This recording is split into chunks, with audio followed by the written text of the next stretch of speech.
What's up, world? Welcome to the Ace Podcast, where we talk all things art, culture, and entertainment, but more specifically pop culture entertainment. I am your regular host, Will the Greatest. With me, I have my regular co-host, the real Aaron Alexander. What's up, man? What up, what up, what up? Oh, man, it's been a minute. It's been a spell, as what typically happens. This typically goes down when we record our pod. But yeah, man, it's been a crazy few months. Yeah, it has. Yup, new love, new job transitions, new titles, new endeavors. Mm-hmm. I was in a movie recently. That was really dope. Yeah, that was another thing I wanted to talk about too. Oh, bro, did I tell you I was in a video game? I got a voice acting part in a video game. God damn, nigga. You've been active. I gotta send you the footage. Okay, yeah. You've been as active as I. Okay, so yeah, I mean, we always start with a check-in. I mean, what has been going on with you in the last couple months, and then I'll give my updates because we've both had a lot going on. Oh man, let's see. So I was in a movie, like a musical hip hop movie slash stage show experience. That opportunity allowed me to get a part in a video game, which is like an indie video game. It was pro bono, but I really had a fun time doing it. It was great. They just sent me. They put my lines into the game and showed me like footage from that. And I can send that to you after, Will, so you can see what that little bit is like. Yeah, things going great with Real Rejects. Just became full time over there as far as my employment goes. Just left another job recently. Got some love in my life, a lady in my life, which I'm really happy that's going well. And yeah, just designing cool shit and excited to talk about what's been going on, or to varying degrees. There's a lot of shit happening. Yeah, shit's been busy. Yeah, I mean, because I saw pictures from the screening and everything. You still there? Yeah, I'm here. Oh, okay. Yeah, the video froze. Yeah, I mean, I saw pictures from the event and everything. You got how did it all go? You know, because I know we talked a little bit about it when you were like here and leading into and with the filming and everything. And I saw the Rejects guys showed up to show support. But yeah. It was cool, man. It was I was very honored to be a part of the project. It was at the Gardena Cinema that happened. It was at the Gardena Cinema, and which is a theater out here that essentially is on its last legs. It's like a family-owned theater, and essentially our show was able to kind of bring funding back into that theater to help it live a little bit longer. Mm-hmm. The turnout was really great. It was a conceptual piece combining stage performances of music and film. I really enjoyed the part that I did in it, and everybody who was involved killed it. Like it was a really great success. That's what's up, I'm very proud of everybody involved, and yeah, my man Chris Sider, shout out to him. He did a great job. That's what's up, man. I'm happy for you, and I'm proud you got the chance to do it. You know. So thank you, man. Yeah, for sure. So what's been going on with you? We talked about some other stuff off camera. We didn't really get into it like that about what's going on in your personal. Oh my God. Okay, where to start and begin? Because a lot has happened in the past couple months. Let's see. I've gotten engaged. Ooh. I heard about that, but I don't know the details of it. Yeah, so I guess to give the rundown for people that are very interested in my personal life, which is only so many people.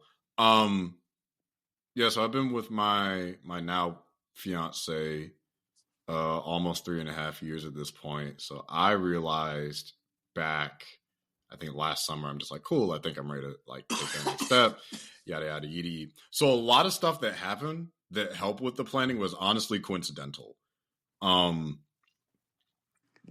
This proposal plan went through like 4.5 different iterations, that some of which I will probably talk about at my actual wedding down the road. So my fiance doesn't know this. I'm not going to say it here, but basically like between randomly in the middle of August, they were like, yo, I don't want you to feel weird, but can we like start looking at rings and stuff for the future? And like, we've talked about marriage and stuff before. I'm like, yeah, absolutely. Let's go, give me an idea, all that.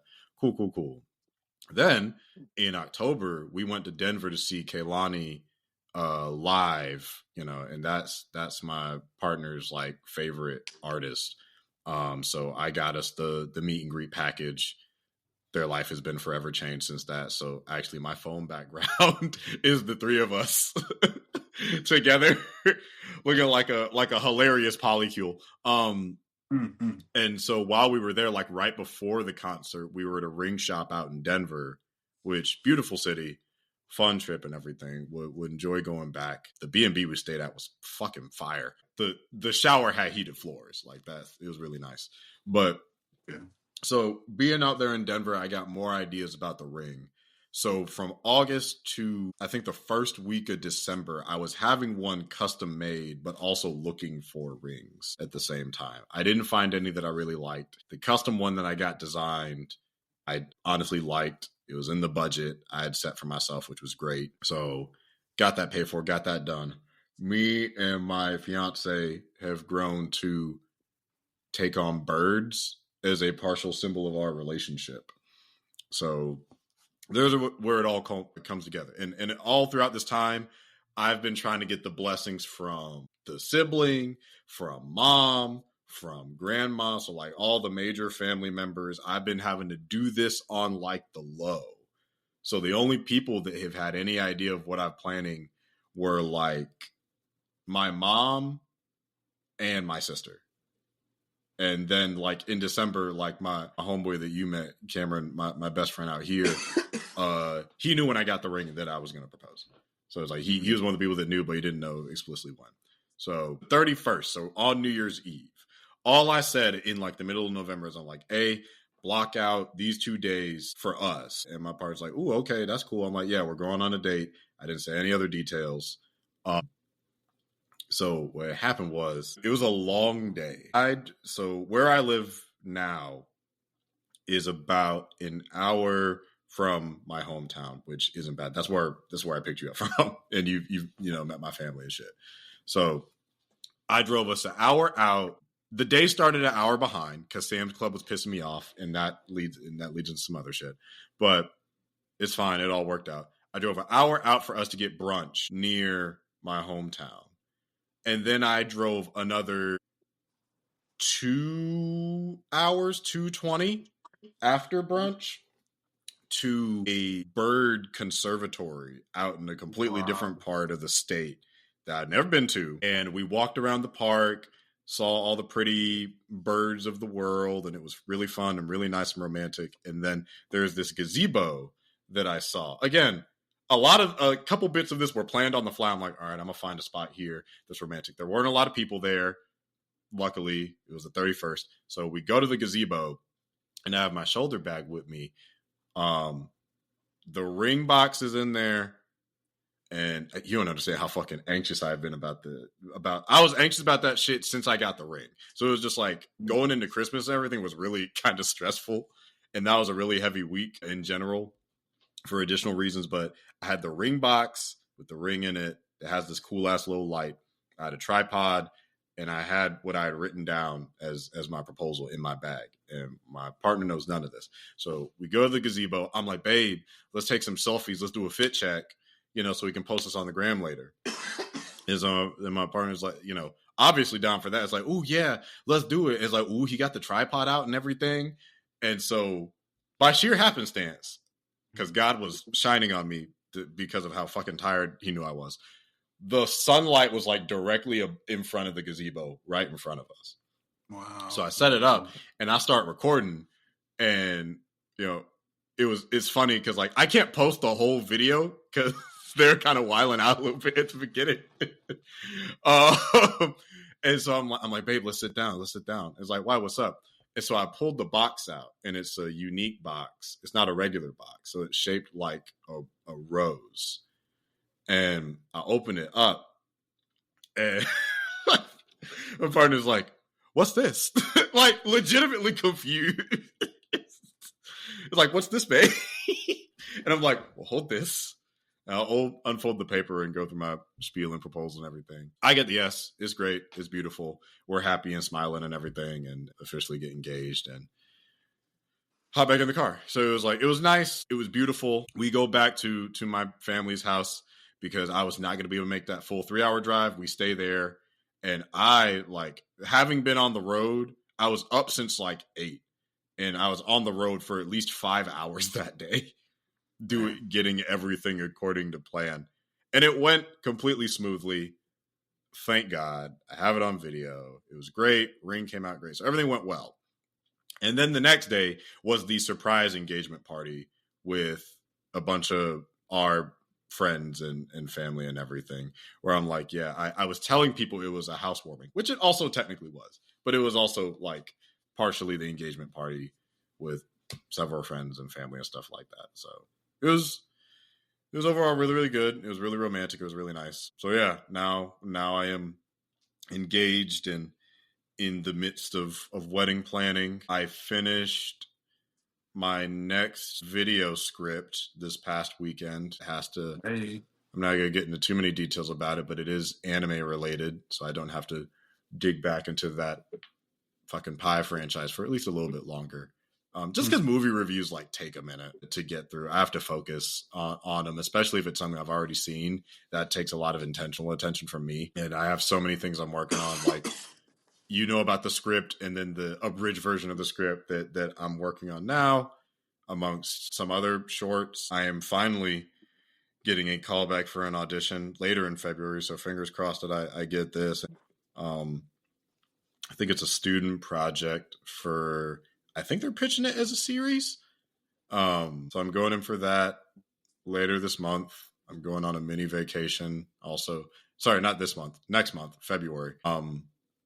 So we're going to a little mini vacation in the mountains, kind of doing a little spa retreat. So that's some cool stuff that's coming up. So yeah, it's just been, and I'm also working a lot. Like right today, I was tired as shit. God damn it. I love my job. I do. I love working with the people I do. But today whooped my ass because I had so much shit to do for the people I work with and then the paperwork and just trying to be a regular, mature adult human being and also keeping up with all of the shows and like Friendly Neighborhood, which we'll get to later. But yeah, a lot has happened.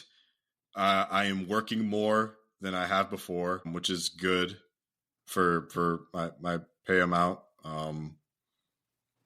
You know, so hopefully we'll be making more money as a result. I did technically get a raise, so that's another blessing. Thank God for that. It's like every amount counts. But yeah, it's like things are good. They're just various types of busy, you know. So now being in wedding planning mode it's nice because it gives me something to look forward to that's really about me and my fiance and our joy and happiness. It's hard because shit's expensive. Yeah. Because, man, when I tell you, when we had that budget conversation, that shit sucked. Neither one of us wanted to talk about that shit. I'm like, babe, if we got to get this out now so we can have an idea. Venues are expensive as fuck. I'm like, why is love and happiness so goddamn expensive? Like, we're not like super bougie people. We're not. Like, it's rare for either one of us to be super duper materialistic. If we are, it's really specific. You know, like they wanted this specific perfume, and I got for them for Christmas. It was like $110. So it's like, but it's rare for us to be like, oh, I want this bag or I want this scent or whatever the fuck. So I'm like, cool, if I can do that, cool. We're more like a trip type relationship. That's one of the blessings I got with it. But yeah, so. We've just been busy. I know you've been doing a lot of your stuff with Real Rejects. You've been doing your own work and having your own projects. I've been. Oh, bro, I tell you. Yeah. I'm going to be on a panel, a Real Rejects panel at a thing called Multicon. Oh shit, that's what's up. In February. Yeah, I'm excited. I'm going to be on my first panel for a con. That's going to be fucking trippy. Yeah, I'll tell you more details about it once I know more. But yeah, it's like a fire relief kind of thing for the LA fires going on out here. But yeah, so it's like some people going to be there. They were able to get some pretty big guests. I'm excited to be a part of that. I've never been on the fucking panel before, so it's gonna be crazy. But yeah, that's next month. Yeah, you're gonna do great. I'm not worried about you at all. You'll be fine. Thank you, bro. Fucking congratulations Thank you. on getting engaged. Yeah, I want to see that video because I need to see that video. Oh my god! But also, I think you had maybe something else. I don't know if you want to share it on the pod or not. But like you said, one of our mutual friends played a part in something else that was going on in your life. They kind of delayed part of our shooting. uh, Nina, Nina. didn't you say something about Nina? Did I say something about her? Am I tripping? Hold up, because you said What did I say? like Nina got involved in part of it. Shit getting nuts. Shit Oh, nutty.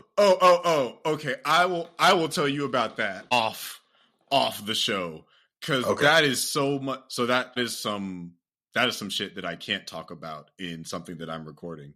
I will Okay. tell you about that because yes, it did delay us recording. There is a reason why, and it makes me very, very upset.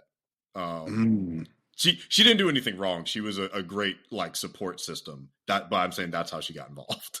Gotcha. Okay. I will tell you about because the shit gets me heated, and I'll Oh. yeah. So it's something that yeah makes me mad. And I will leave it at that. It does involve my relationship, but me as a support system to my fiance, not anything. Yeah. So I'll tell you off the show. It is some bullshit, but hey. Well, okay. Do you want to start with topics? Depends on which end we starting on. We do want to start with topics, but how we going in? We going in dark and in light. We going in light and in dark. Let's go weird shit into media shit.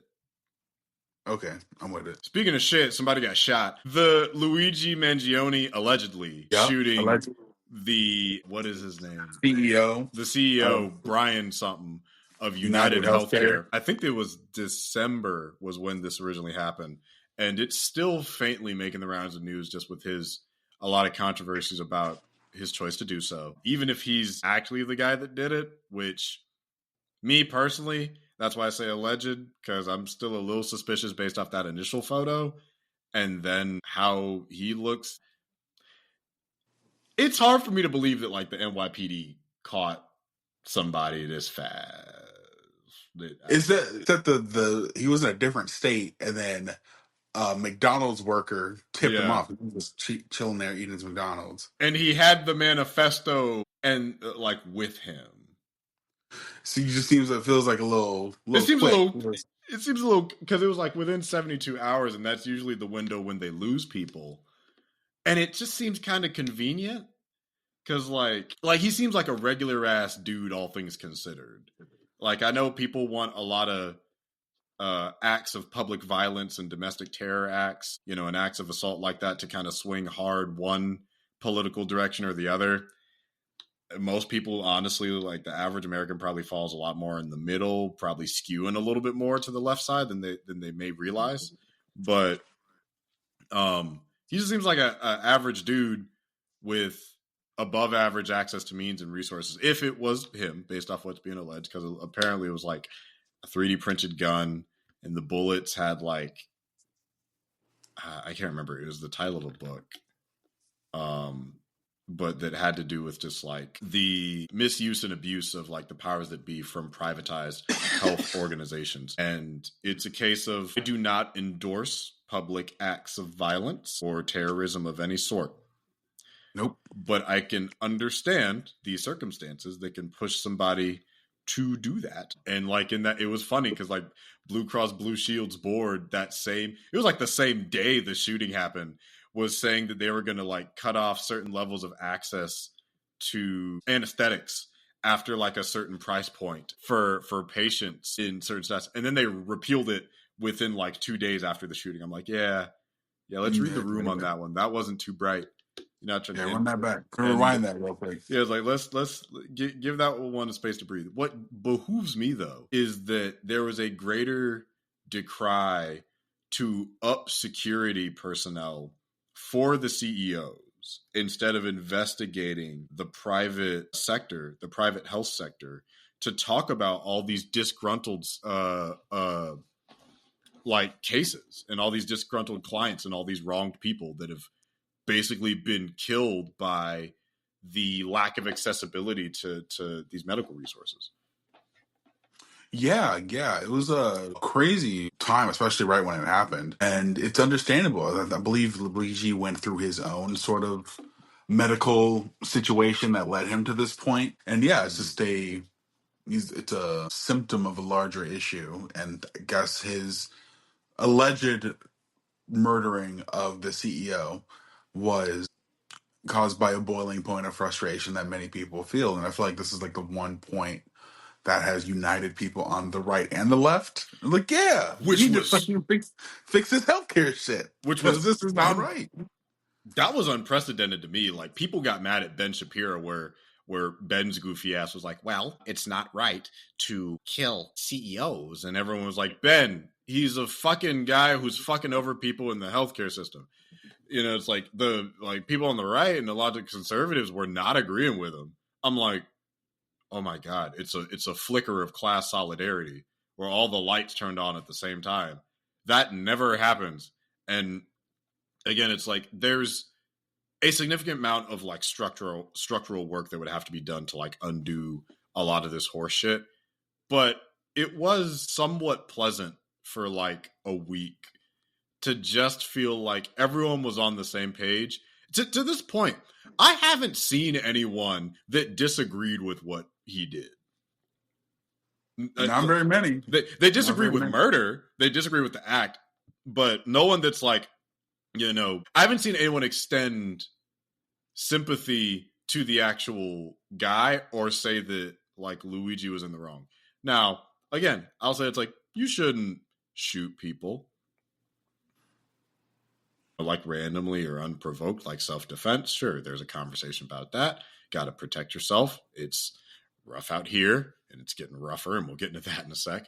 But just, yeah, it was like, you shouldn't do it. Fuck with their life, you pay the price. There are worse things to have happened in the world. Yeah, it's like everyone collectively went, welp. Someone benefiting and an entire system benefiting on people's pains, having people have claims and then denying them. Why do they have health care if you're not going to give them the care they need in the first place? If you're just going to deny any access to anything that they need. Yep. It's a messed up system that we have here in America. It is a disgusting system that abuses a lot of vulnerable parties, and I hate that. In my own ways, sometimes I have to navigate it. I can say from a certain perspective that most people and most medical professionals really just professionals want to get paid and help people more often than not. I'd say 80% of them. There's 20% that are proper cunts and they suck, but 80% want to actually like help people and do their thing. Most people want to just get the help and they want it to be affordable and accessible. That is, I think, a relatively mutually agreed upon thing. That middleman is insurance covering different things and also making appropriate payouts to those medical professionals. And they don't want to do either one. They don't want to cover shit, and they don't want to spend money in either direction. So everyone gets fucked. And except for the company itself. Except for the company itself. You know, it's like I can tell you in specific detail, it's like a lot of those flashy, bigger lifestyles that a lot of doctors have, there's a fuck ton of medical school debt that comes before that. A aggressive amount. Yeah. You know, it's like I've dealt with it. I've seen it in a lot of interpersonal ways. It's going to be coming in my future at some point too. It's not fun. So it's like if you break down the math for when doctors can start getting paid, they technically don't make a livable wage if you break the math down when they're like in rotation. So they don't start off rich. They get to it eventually. Eventually they make it back, but it's a lot of psychological damage, blood, sweat, and tears. Civilians don't deserve that. Those medical personnel don't deserve it either. Everybody deserves respect. Everyone deserves healthcare access, you know. Shouldn't be up for debate, but keeps happening that way. So if things get more privatized, I would not be surprised if there are not more copycats coming in the future because, and this may even lead to our next topic, unless you have anything else that you want to add about Luigi. No, I think we covered how we feel pretty much. Yeah, it's sad thing. I mean, it is unfortunate it's unfortunate that a but life was lost. It's unfortunate that a life was lost, but it shined light on a very important issue here in the States that seemingly most Americans can get on board with. Yeah. So hopefully some major change comes in the wake of what happened for things to actually be better here. Yeah, I hope that there's a positive changes because we're getting into an extensive period of a lot of people fucking around and finding out. So Trump went through his inauguration on Martin Luther King Day. I went on social media twice that day because I took the day off because I'm like, no, I need a break. And it was a well earned break. It was a very pleasant day to do basically nothing. Actually, I think that was the day I was writing. Yeah, I opened social media probably twice majorly, aside from looking at like bullshit memes. Once I saw Elon do that really weird ass I guess I wherever I share this I can't say the word. I'll say it. Nazi, Nationalist Socialist salute. He did the Sig Hail. Yeah, he did the Sieg Heil. In a weird way too, like waving the red flag said it best. They're like, he did it, but like, it's like, how do you make a fascist symbol even whiter? I'm like, yeah, I don't know how you did fascism on the 1 and 3. Like, you somehow did it weird because it was like aggressive and stiff. It's still gross and disgusting, but I was more confused because it's like my heart goes out to everyone. Pow, pow, like in two directions, like, oh, so he did it twice.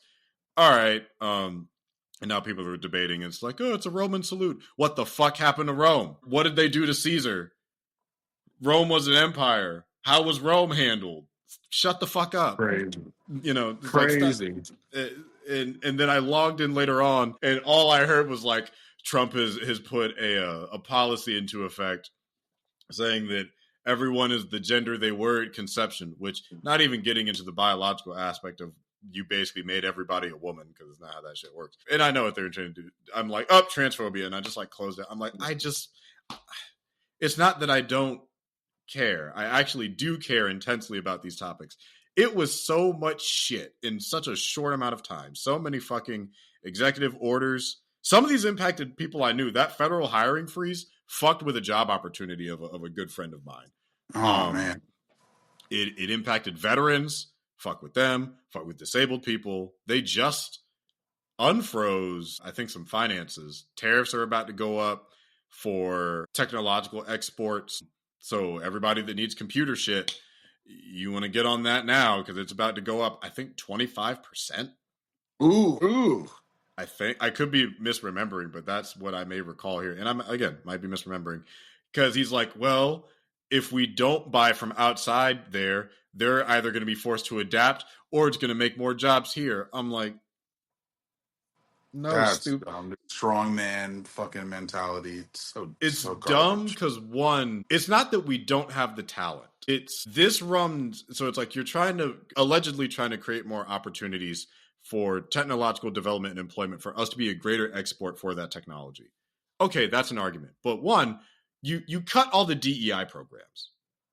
For starters, like I think federally across the board, and a bunch of other companies followed suit. That's an additional, I guess, a side tangent. So it's like, one, that wasn't really helping too many black and brown people that much to begin with, outside of a few private corporations like Target and some other fucking companies that rolled back all their initiatives. It was mostly helping like white women, but it's like same thing with affirmative action, but people are dumb and they don't know how shit works. It's like, but DEI is like disabled people, vets, a lot of other protected classes that people don't think about, and that includes women, and specifically includes white women.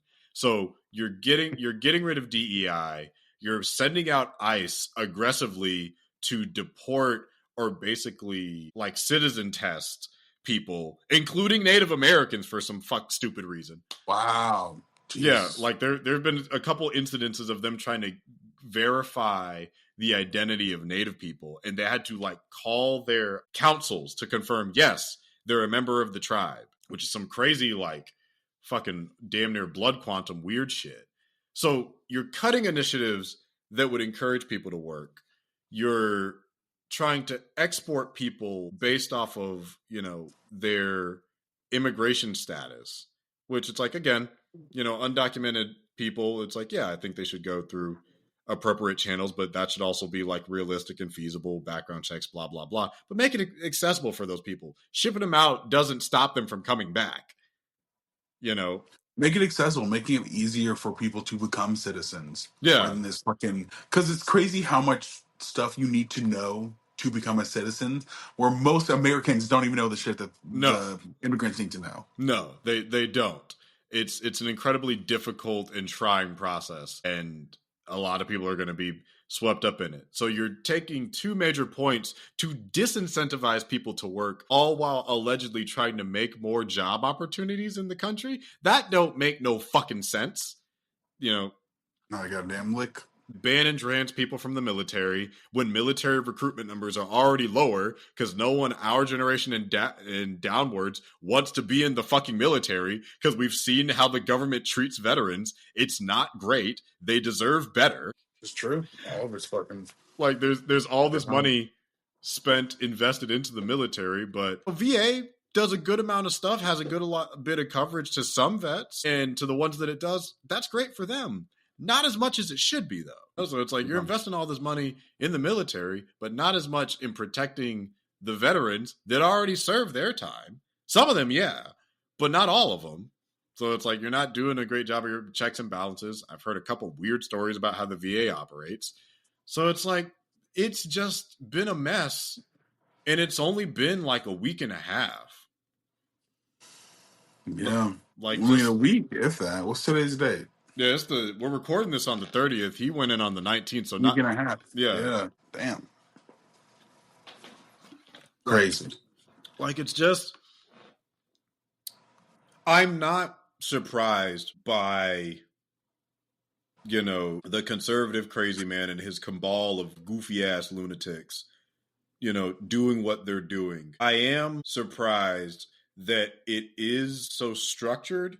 But then again, Project 2025 as a manifesto is like over 500 pages. So the blueprint's already been laid out. So he's probably just following that. I think Trump is stupid. I don't think he's smart enough to make a plan like that. That's why it's like it took a whole organization, a whole like Christo-fascist organization to come up with that.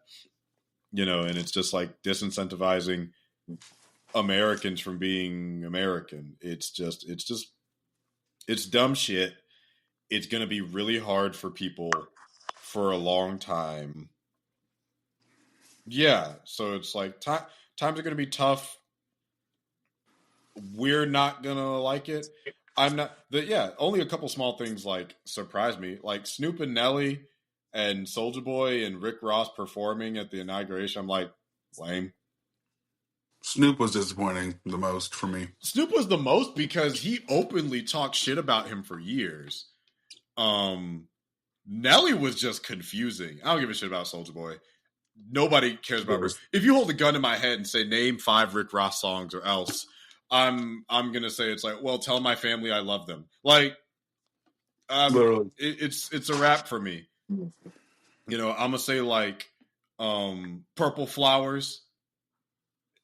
There's that one Lamborghini song, that one song he did for Suicide Squad. Yeah, the Suicide Squad song. Like, don't ask me to name that. That's almost as bad as like name 5 French Montana songs right now. It's like, please, anyone else, please, God, just take me out. Charlie XCX, somebody, Ariana Grande, something like. Please, somebody that has fans. But like Snoop was a particular disappointment because he openly spoke about him up till like a couple of years ago, was saying, "Fuck him. Ain't nobody ever want to fuck with him. If you do, you a bitch. You a coon." And I'm like, and then he comes around, I'm like, Snoop, why? Never have I seen someone's own words bite them in the ass in the same clothes. He was wearing the same outfit. Damn. Crazy. Insane. Great. And like, wow, you're just gonna walk. What's your rationale now? What's your benefit? Right. I was talking about Nelly with my fiance. We were in the store. Nelly's confused the shit out of me because his argument was like, well, he won. He got the popular vote. He's the president. And it's like, so the president invites you how are you going to say no to the president? Was like basically his argument. He's just like, he won. I'm like, he did. People have respected other people for less or have disrespected for less. Who gives a fuck what the president wants? I don't give a shit. I don't give a goddamn. If the president is like, hey, we'll give you 10 racks to like come up and take this picture, that'd be great. I'm good. I got my integrity. Nelly, you can't be that broke, dog. I don't believe it. Give me that down, dog. Like, I know for sure, and this is what we were cutting up about. I'm like, I know Nelly was up there waiting, and they were like, go ahead, country grammar. Give us a sausage. Eat. Yes. Stupid. Down, baby. Do. Like, just shucking and jiving. Fucking, just because he's the president? Who gives a shit? We don't respect presidents in this country. We're not Russia. We're not Korea. We don't give a damn who the fuck is in the White House. They hated Obama because he was black. What made me the saddest was the combination of two things. One, Obama sitting and laughing there with Trump at Jimmy Carter's funeral, just like their old buddy, old pals, old chums. You see that video? I saw him doing that with Bush.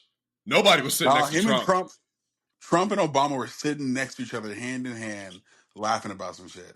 I do remember Jimmy Carter died at the wrong time. Like I know he was pissed when he died. His spirit has to be haunting the White House because he made it to 100. Because I know he was like, I gotta see if Kamala's gonna make it, and then she lost. He's like, God damn it! he made it to January and said, "Fuck it, I'm out. I'm done. I tried my best with the Civil Rights Act. You motherfuckers couldn't get it together. Fuck it. I did what I could." Yeah, he's like, I did what I could. You know, I tried to help the best I could. It was me, Lyndon B. Johnson, and JFK. God damn it! I know he was furious, but it was that. And Obama was also at the inauguration. It was Michelle didn't laughing. Go. What? Michelle didn't go. Michelle, fuck no, she didn't go. He's like, Nelly, if Michelle ain't gonna show up, you ain't gotta fucking go, nigga. You ain't gotta be there. You better stay home and take care of your baby with Ashanti. I'd rather raise a kid than be at the inauguration for most of these motherfuckers. Right. She ain't been showing up lately anyway. I think anything Obama's done lately. But it was the Obama appearances coupled with AOC saying, I ain't showing up for that shit, so I'm supporting rapists. I mean, she was right. You know, it's like... She's right. I'm like, damn, why is the councilwoman standing on business with the president talking to... Just a couple months ago talking about how he's Hitler. Now they're exchanging jokes and there to honor him when he, at the same time, couldn't be there to honor Biden and literally cause an insurrection to happen. Caused a whole ass insurrection. And I'm just like... And then them with his executive orders. That's crazy. The world we're in is fucking we live in a world with no consequences. Yeah, you can just do shit. Like, there's no consequences if you're rich. If you white and rich, then you're good. But if you're white and broke, sorry, dog. Like, in my family group chat, someone posted a picture.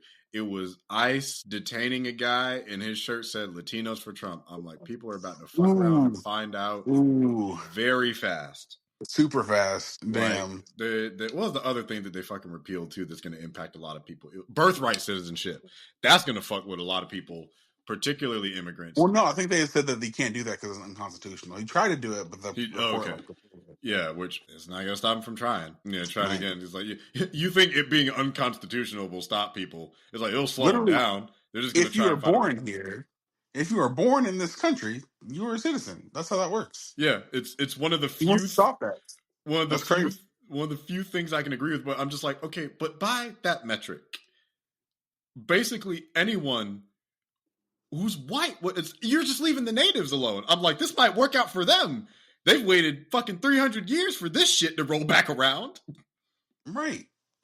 But I'm just like, it's going to be natives and black people because I can't go back to 25% Nigeria, dog. I'm sorry.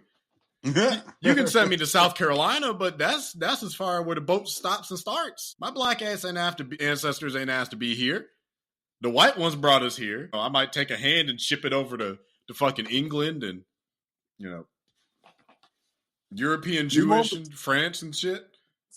Right. You can't desegregate, fucking segregate our DNA. Like, Yeah, like, it's like, trying to repeal something in the Constitution is some next level vile, ghoulish, fascistic, bitch made shit.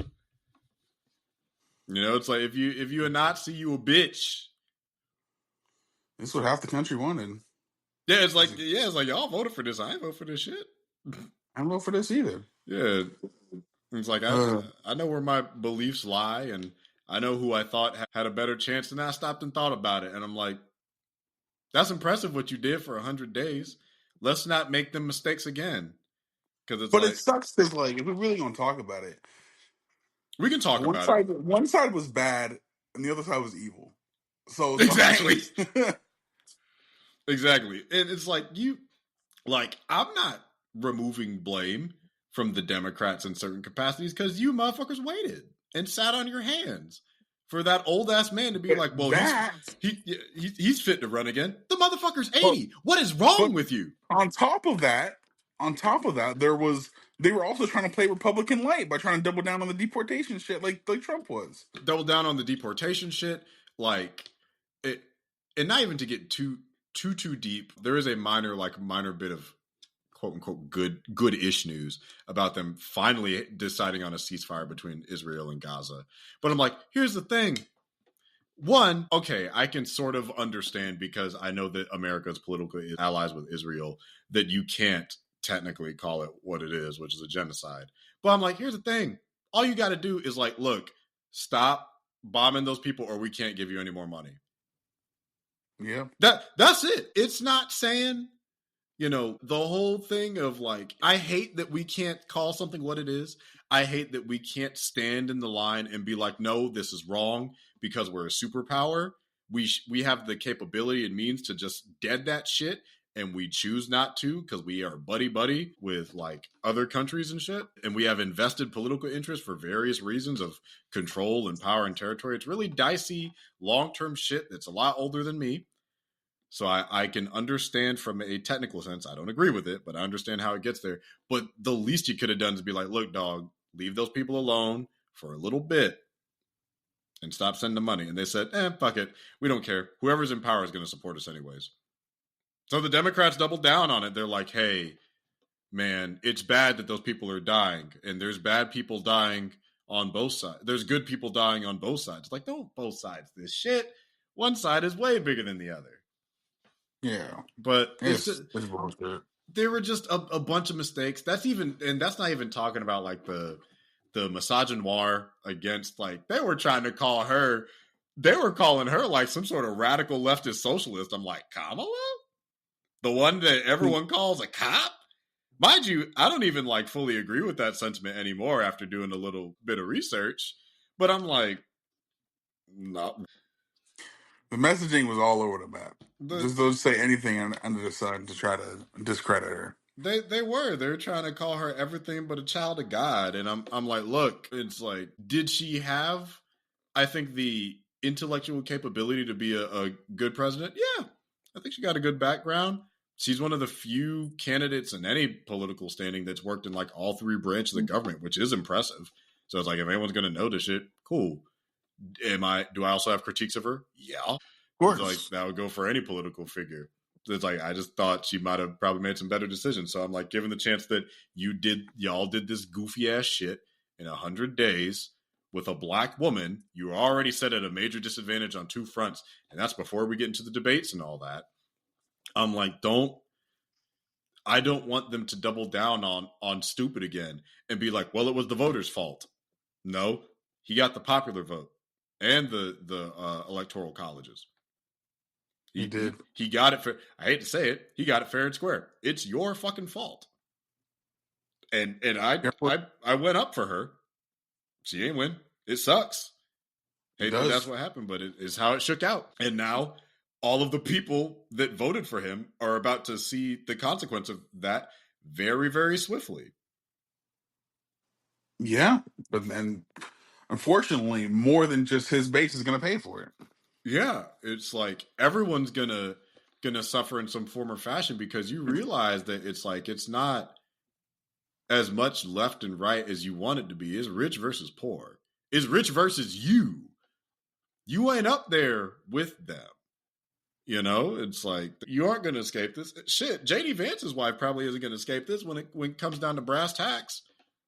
Because she's Indian. I'm like, dog, they're going to try to send her back to her people too. Melania too. She about to go back to whatever part of Eastern Europe. It's like, fine, you going to ship them? They shipping everybody back. Boats, planes, trains, automobiles. It's about to be an evil world. More evil than it already is. But America's doing what it's been consistent with, doing some grimy, nasty shit and not learning until it's too late. Hey. I'm just like, what comes in the wake of a Trump? You know, that's what I'm thinking. Does the pendulum swing far back the other way? Do we get someone more moderate after Trump? We're still in the beginning, but yeah, man. I know we're early in the beginning, but I feel like we have to, like, at least for today, because I know that it wasn't a trial, it was some sort of conversation thing that they were having with RFK, and like the Democrats were fucking grilling him. I'm like, where was this sort of aggression the last couple years for like these conservative constituents? But now when they get into power, like, hey, what about all that shit you said about vaccines? Where the fuck was this back in 2020 during the pandemic? Beats the fuck out of me. You know, it's just like, it's incompetency and it's reactionary, and I hate it because like reactionary is not preventative. It's reaction. You're responding to what happens after the fact, and you're a bitch for doing that. Because me being part of the average populace, I don't know every fucking thing. I'm definitely wrong about some shit I'm saying here. I'm definitely like uninformed. I'll watch political news a scant bit during the day. I stay informed enough because it's going to impact the people I work with on a regular basis. So I have to know for them. Because I've already had multiple conversations where people are like, I'm anxious about the future. I'm scared of what's going to happen. I'm concerned for my family. Except for the black people where they're like, well, we've seen this before. Mm-hmm. that was this road before. Yeah, it's like, we've seen these roads. We know these roads. We stay indoors. Peek outside, see those crosses burning. It's like, yeah, it was a matter of time before they brought the hoods back out. Crazy. Yeah, definitely some people going to be emboldened in this these next 4 years for sure. Yeah, but his and I feel a little bit bad for the members of his base that are immigrants. I don't remember if I had sent this to you on TikTok, but there is this creator that had this really, I think, enlightening way that she explained why there are so many conservative immigrants. And the way she explained it was basically, it's like, when you come from a culturally homogenous nation and maintain those values, your expectation when you go to America, which is significantly more culturally diverse and much more of a melting pot, you maintain those values when you go over there. So you're like, oh, they will agree with me based off of my values, and they will look at me based off of my merit. So they will say, hey, it's like, yeah, you're not like those bad immigrants. It's like, I'm an immigrant, but those bad immigrants, they're not like us. We're conservative. We believe the right thing. They're not like us. So what happens is you get to America where race as a concept is a lot stronger than maybe like things like colorism and whatnot that you can encounter. It's not to say that racism doesn't exist, but it's probably more like colorism, anti-blackness versus just like American strong historical racism, which is weaved into everything. So then you meet American conservatives and they're like, yes, you immigrants are not like us. All of you bad immigrants that came here that think you're good, you're all bad. You're not like us. Correct. Just like you said, you're not like us. And so you fuck around and find out, it's like, wait, no, we're good. It's like, no, like you said, those bad immigrants like you are not like us, the white people who are the beacons of society, until you're a poor white person, and then the rich white people go, yes, you're not like us. Correct. And so Kendrick's song was just prophetizing the future. No, seriously. It's like I want to say trickle down, but yeah, kind of what you're saying. I saw a video like, no, they're gonna get the bad immigrants. They're just gonna get the bad ones. Yeah, turn until you realize that the people that you're siding with view you as the just bad as immigrant. bad. Yeah. Exactly, and it's like the trickle down fucking effect. It's bad. And then I saw that they were even some of them were even turning on Elon, like sending him back to South Africa. I was like, damn, Hey, y'all just hating on everybody. to be fair, I felt that way as long as since he bought Twitter. I'm like, yep, ship him back. Ship him back. You send that boy back to Africa. Put that boy on a boat. Somebody get this jigaboo out of here. Start pulling out old slurs. It's like somebody get that weirdo out of here. That one of the Elon is such a sad, weak visage of a man, particularly because, I mean, aside from him just being a fucking idiot and also like the richest man on the planet, if not one of the richest. Because he lies to how well he does in video games. Yes. Like, I don't think there's low, and then there's seeking external validation from who I would argue is the most volatile subculture in America. That is the most volatile reactionary subculture that we have here in a modern context, is fucking gamers. You're trying to look cool to gamers? You're a bitch. You're a different kind of bitch. Because you're like, I want everyone to think I'm so cool. The nerds that play like Diablo and shit. The most toxic subsector of the internet. Right. Right. That's like trying to get fucking points from 4chan, you fucking weirdo. How soft dicks do you have to be? Pretty soft. Seem pretty soft. Like, dog, come on, yo. It's like, don't get me wrong. I'm very much somebody that validates for the breadth and diversity of like men and masculine presentation, but you a weak ass bitch, and I mean that in the most derogatory sense. I don't think weakness is inherently bad, but that is a man of weak character and constitution. Yeah, I agree. Like, it's sad. It's sad that someone that weak and insecure has that much power in the future of our country. His own dad said he's disappointed in him. Ooh, shit. Which it's like, and his dad sucks too. Like, for your dad, evil ass man that he is, and gamers to both say, dude, you're a bitch. And the two bad people saying you're a bad, annoying person says a lot about you. Damn.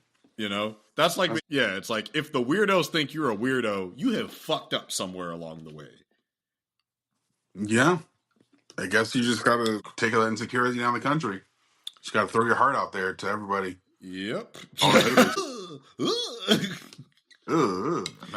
My heart goes out to you. The worst part was people trying to blame it. It's like, oh, it's his autism. He doesn't know social cues. I'm like, autism doesn't make you a fucking fascist. What the hell is wrong with you people?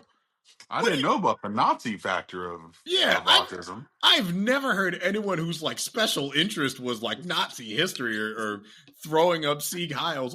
Don't put that on. Autism is a very complex mental neurological diagnosis. Don't put fucking bigotry on them. Life is hard enough for a world that cannot accept difference on a regular level, let alone not being accommodating for the needs of people with autism. And then the one majorly neurodivergent person that we're somewhat aware of, and y'all are like, oh, well, he's doing Nazi shit because he's autistic. Get the fuck out of my face. Fuck you and I. I'm sorry. Like, no, that's so fucking reductive and ableist. It's just flat out offensive and disrespectful. I'm not even going to pull out my fucking left-wing sensitivity, my woke words or whatever the fuck we're doing these days. Because like, that's just flat out disrespectful. It's like, oh, no, man, no. He sexually harasses women because he has Parkinson's. What? Yeah, he grabs their asses. He can't help it. He just shakes. He goes for the handshake and grabs them by the pussy. Like, get the fuck out of here, man. It's like, nah, these motherfuckers know what they're doing. Don't defend bullshit. Like, don't let people play in your face, yo. It's 2025. People are very much coming clean with who they are. If they don't like you, they will say that shit. If they're Nazis, they Nazis. Sock their ass. Again, I don't agree with violence, but I understand it. Yeah. I'm not saying that Elon Musk should be jumped. But I understand it if he is. If it happens, it is what it is. Wait, please, will you help me? Did you help the people in those diamond mines? In those emerald mines in South Africa? Did you help your kids? Your 10 fucking kids? Damn. Help those ugly ass trucks. That's what you did. God damn, them trucks are ugly. We were in the mall a couple weeks back. One of them bitches, I went there to drop off a package. They had one of them big shits on like the floor. I'm like, ugh. Like, you don't realize how ugly they are until you get up close to it. Like, at a distance, you're There like, are a lot of them out here in LA. I firmly They're believe all that. over the place. There's they're all over the place. I saw one at the weirdest place. You know where I saw it at? Where? Pride. What? Yeah, it was a camo one too. I'm like, what the fuck is it? No, it wasn't camo. It was olive. I'm like, why the fuck is there an olive Cybertruck at Pride? Gay people have style. Why is this here? I thought it was gonna be a Pride themed Cybertruck. I'm like, no, I don't know if that exists. I don't. Wait, no. We're good. No. I don't need my Nazi Nissan. Oh my god. My fucking Hitler hatchback. Fucking. My fascist Ford. My fascist Ford. My Sig Hail Subaru. There you go. My conservative convertible. My Donald Trump Dodge. The Elon Elantra shit. Oh my god. My musky Mustang. My RFK Rolls Royce. Okay, that was the last one. We're done. Okay.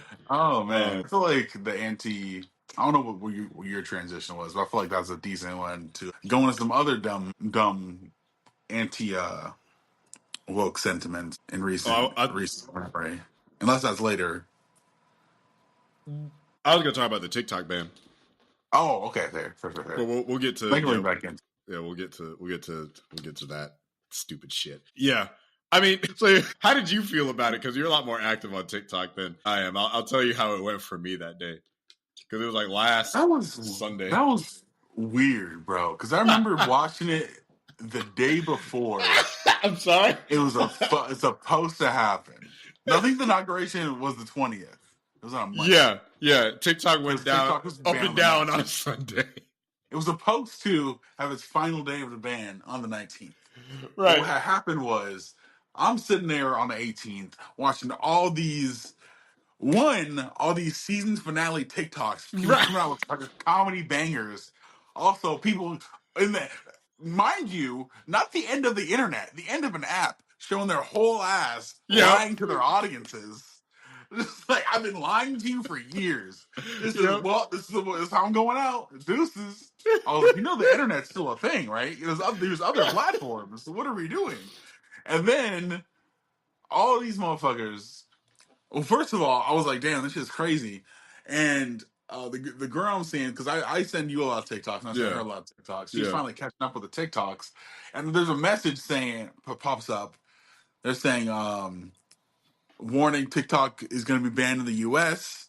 And, we're working with President-elect Donald Trump to get it back in the U.S. I was like, okay, that's an odd message, but sure, I understand, like, everything's going on with the news and whatnot.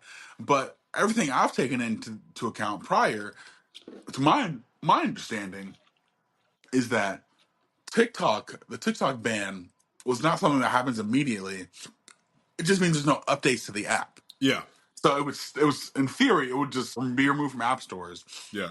And just slowly stop working over time. But when I was watching people post their season finale TikToks, I was like, y'all think this shit's gonna be gone tomorrow. You can still post. Like, what the fuck are we doing? Right. So I got that message. And I'm like, okay, that seems weird and preemptive, like a little dramatic, sure. And then the bitches cut the shit off an hour later. Yep. They cut the goddamn app off. I was like, oh, y'all can do that? I didn't know he could do that.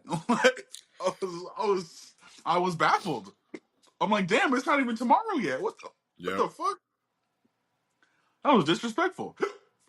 Only for them to bring it back 12 hours later. I was like, this is weird. Y'all are weird.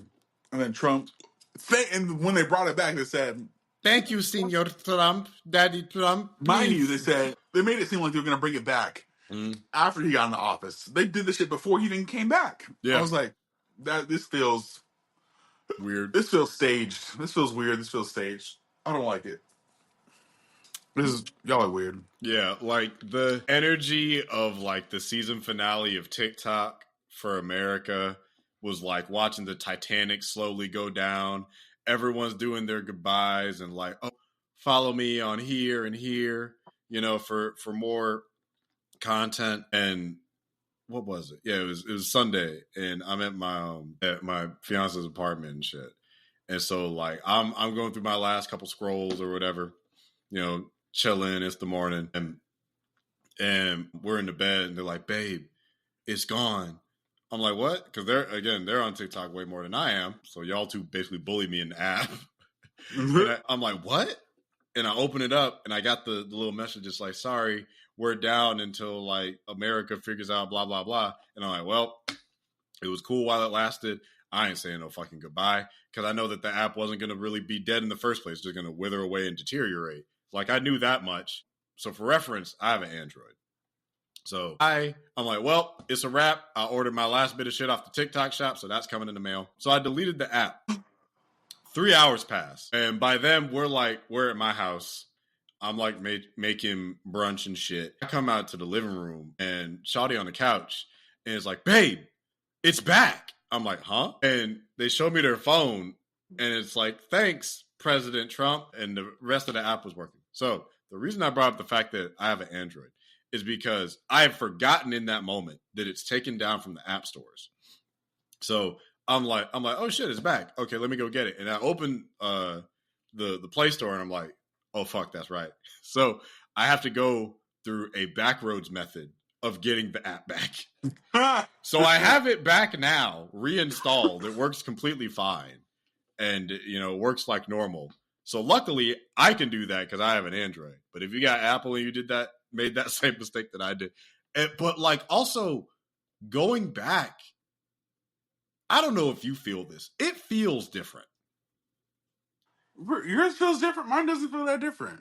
It's not my algorithm, but ever since it came back, something about the vibe feels weird. Like in what sense? I don't know how to explain it. It really is just an emotional thing where I'm like, it feels like imagine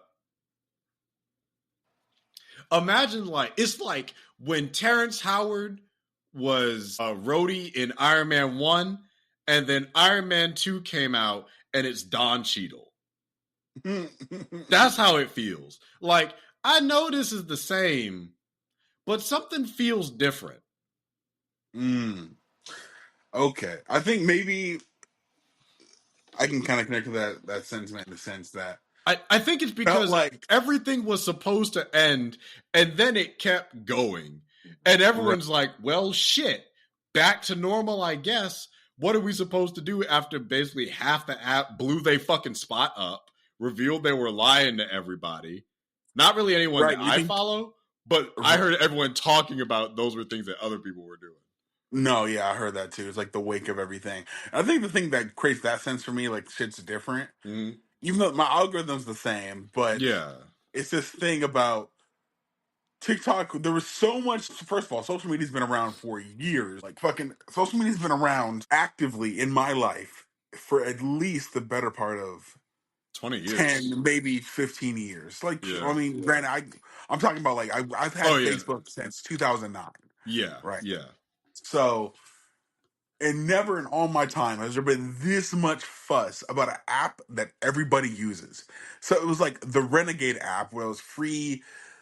That it's crazy because apps like this have existed, but this is the first one to make major changes because of how its algorithm is, right? Mm-hmm. And it felt like the not the wild wild west necessarily of the internet, but it felt like this renegade thing that felt free because it wasn't controlled by us and wasn't influenced by a source connectly directed to the hierarchy of power within the United States. But it was tied to the one in China. Once for the first time in using this app in fucking 5 years, you're now seeing the face of this app being, or this message pop up on your phone crediting, again, this is about how your algorithm is allocated. Yeah.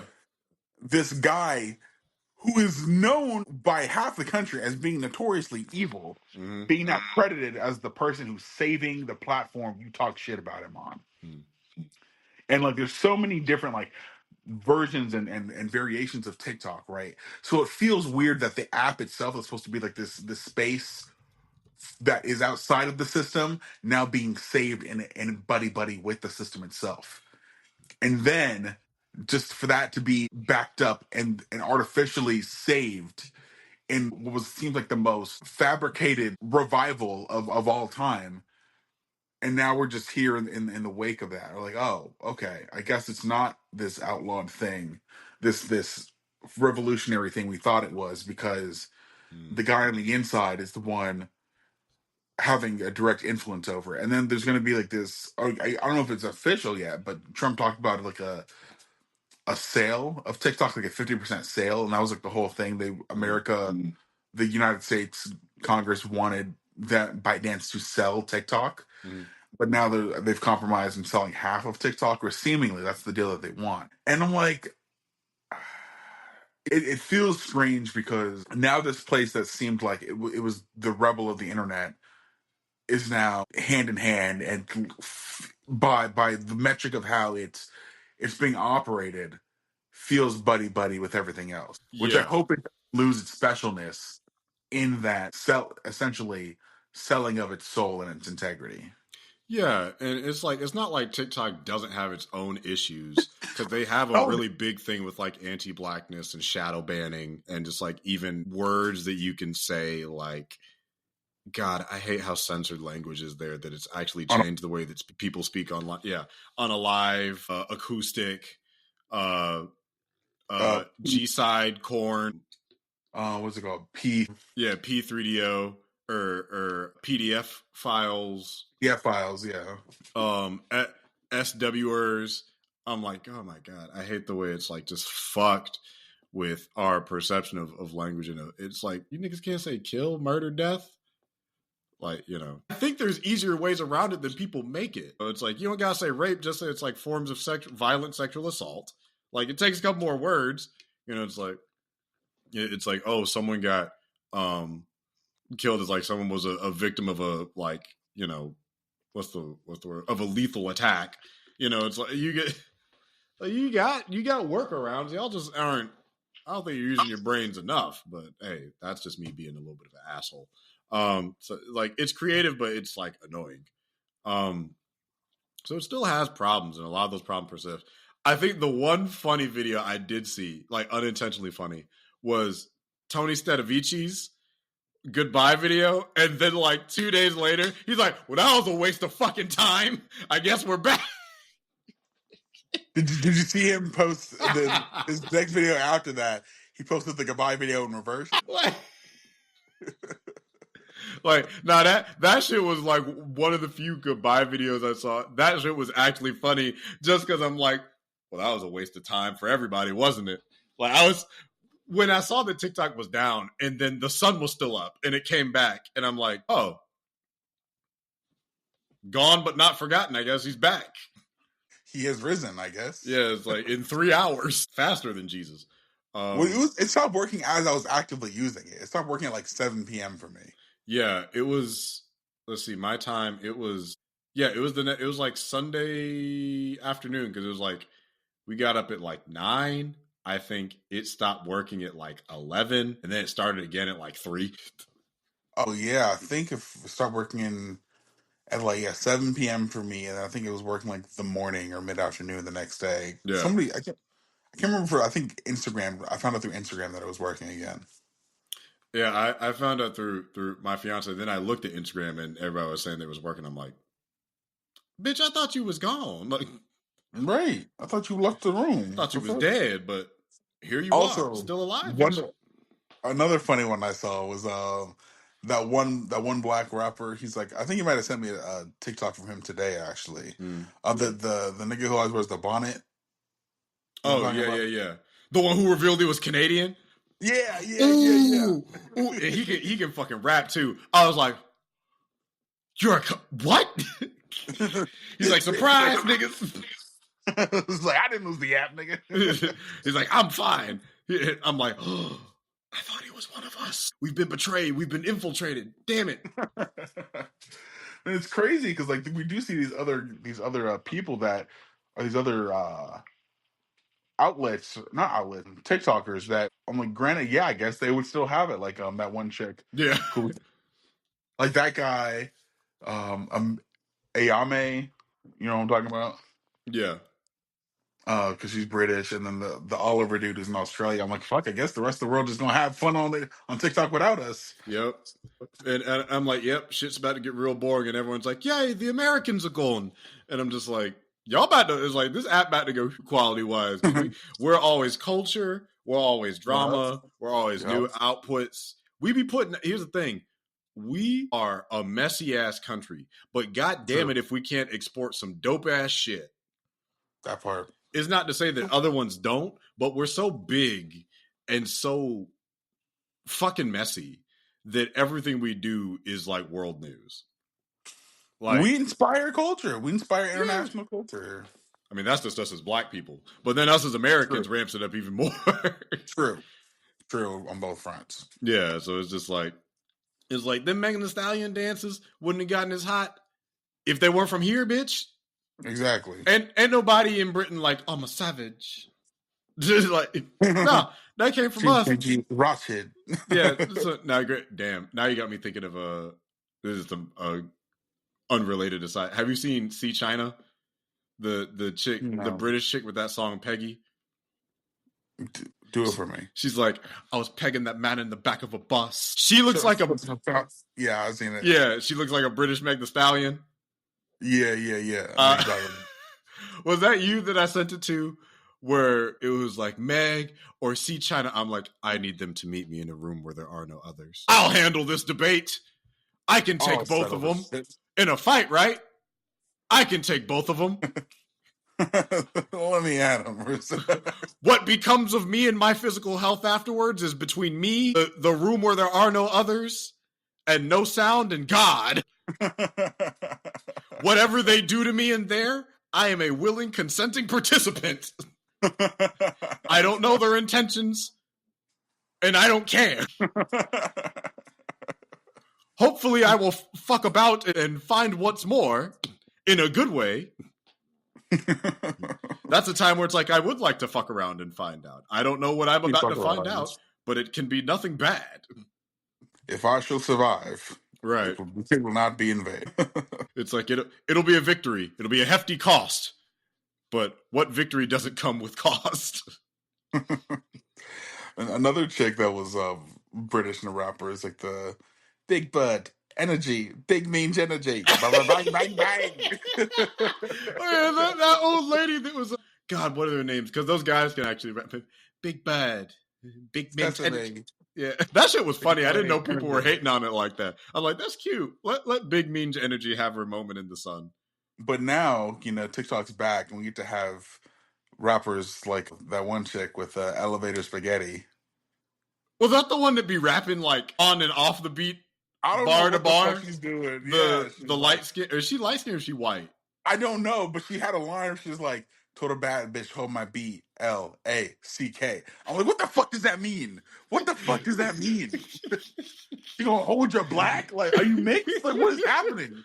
What was the one I heard today that I think I sent it to you or Cameron? It was one of them auditions for who's your boy, the heavy set dude that we make. Yeah, the one that's auditioned for Drewski. What was the video? She is one of the auditions, and she was saying something like they all know I'm the shit, like I'm DooDoo. Is like, girl, what the what? And he looked at her like, I didn't see that one. The only reason I know is because like Sway the remix god had. I'm gonna send it to you now while it's on my mind, because like that shit, like sometimes you hear a bar and you're like, you don't make a regular stank face, you make a confused face, because like, what the fuck was that supposed to mean? What did you mean by that? Hold up, I found it. Yeah, it was. I think she's a stud too. These bars be Yeah, perplexing. she said, you know, I'm with the shits like a bag full of doo-doo. And I'm like, What? What? like Why did you say that? the year just started and that's the craziest bar I've heard.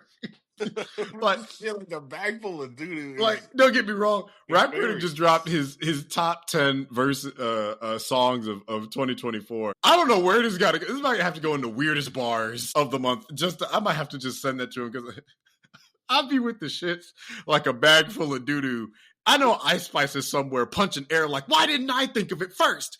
God damn it. He my poopy like I'm in the diaper. Rugrats. Tommy. Oh. He my Chucky. He calling he my Asian, Barbie, skinny, body. He calling me mommy. I sit on the dick with salami. Like, girl, what? She just be saying shit. She just be saying random shit. Oh my god. Okay. Well, just one quick thing, and then we'll start to get into some actual media topics, the thing that people came for. Don Julio's and Popeyes are collaborating, and that is a PsyOp if I've ever seen one. They're trying to get you Negroes. I know a trap when I goddamn see it. And you know they wanted it to be Hennessy. They're like, that's too obvious. We can't use Grey Goose because that PP man's in jail. Get the Don. Like somebody, I think I sent you the skit where the nigga was like, "Ooh, I hope they have Grey Goose lemon pepper wings." And he see a light. I did not see that one. No, it's from Facebook. Oh no, it's on. Hold up, I'll find it because when I saw that, God, I'm like, every day they try to find a way to silence our people. These are tricks that are infiltrate. Don't get it twisted. Bruno Mars featuring with Sexyy Red. That's not a psyop. That's Bruno Mars, one, having fun because he's a funny ass nigga, and two, he's paying off them debts one way or another. Oh, he has to. He getting them checks. Like, don't get me wrong, Fat, Juicy, and Wet is a banger. But I also never thought... I know it's not a psyop because you can't AI generate Sexyy Red and Lady Gaga being in a video with Bruno Mars. AI is not smart enough to make up some random bullshit like that. Those are two people... Lady Gaga in the video? Yeah, she's in the video. Lady Gaga's in the video? Yes. She's in a big-ass red coat being twerked on by Sexyy Red. Oh, I need to watch it.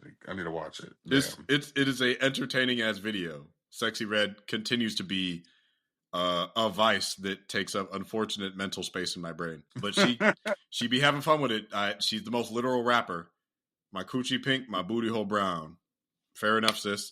Now, granted, her makeup line, now that's setting us back. But Don Julio and Popeye, you got a makeup line? I'm not going to send you that bullshit. I'm not going to cause you the psychological damage that reading those titles is. What's it called? No, it's not the name. It's what the colors are. which makes I had no idea this existed. I'm sorry. I didn't mean to do that to you. It's a series of it's a lip gloss line. God damn. Sorry, I'm on her page finding it. All right. Who's getting the Sexyy Red lip gloss? I know that there's a market. I know that there are women getting the Sexyy Red lip gloss. I mean, here's the thing. The colors aren't bad. The names are the worst. When I say all right, I'll read them for you. I apologize for the psychological damage I'm about to cause you and whoever has the misfortune to listen to this. And then we'll get back to the PsyOp and then other fun topics. So, hold up. I need to pull this to the side because I need to see your face while I say these names. Yeah, first time reaction to hearing about Sexyy Red's new financial endeavors. Yeah, so it's like the video isn't recording, but the audio is. I just need to see what you're saying. So, first one, Coochie Juice. That's crazy. What color is Coochie Juice? I don't know. It doesn't say the color? It's probably clear. It's probably No, clear. that is the color. Coochie Juice. Of course. Next, Booty Hole Brown. Now, why would you... Why... I understand why you did it, but why would you sell it? Why would you... That's not the worst. Is it booty hole brown? Is it brown like a booty hole? I guess. Okay. The next one is Nut. Just nut. That's Yeah. all. Just Yep. nut. Yep. Is it white? I presume so. Okay. Pussy hole pink. We did this. We about it. And it gets worse from here.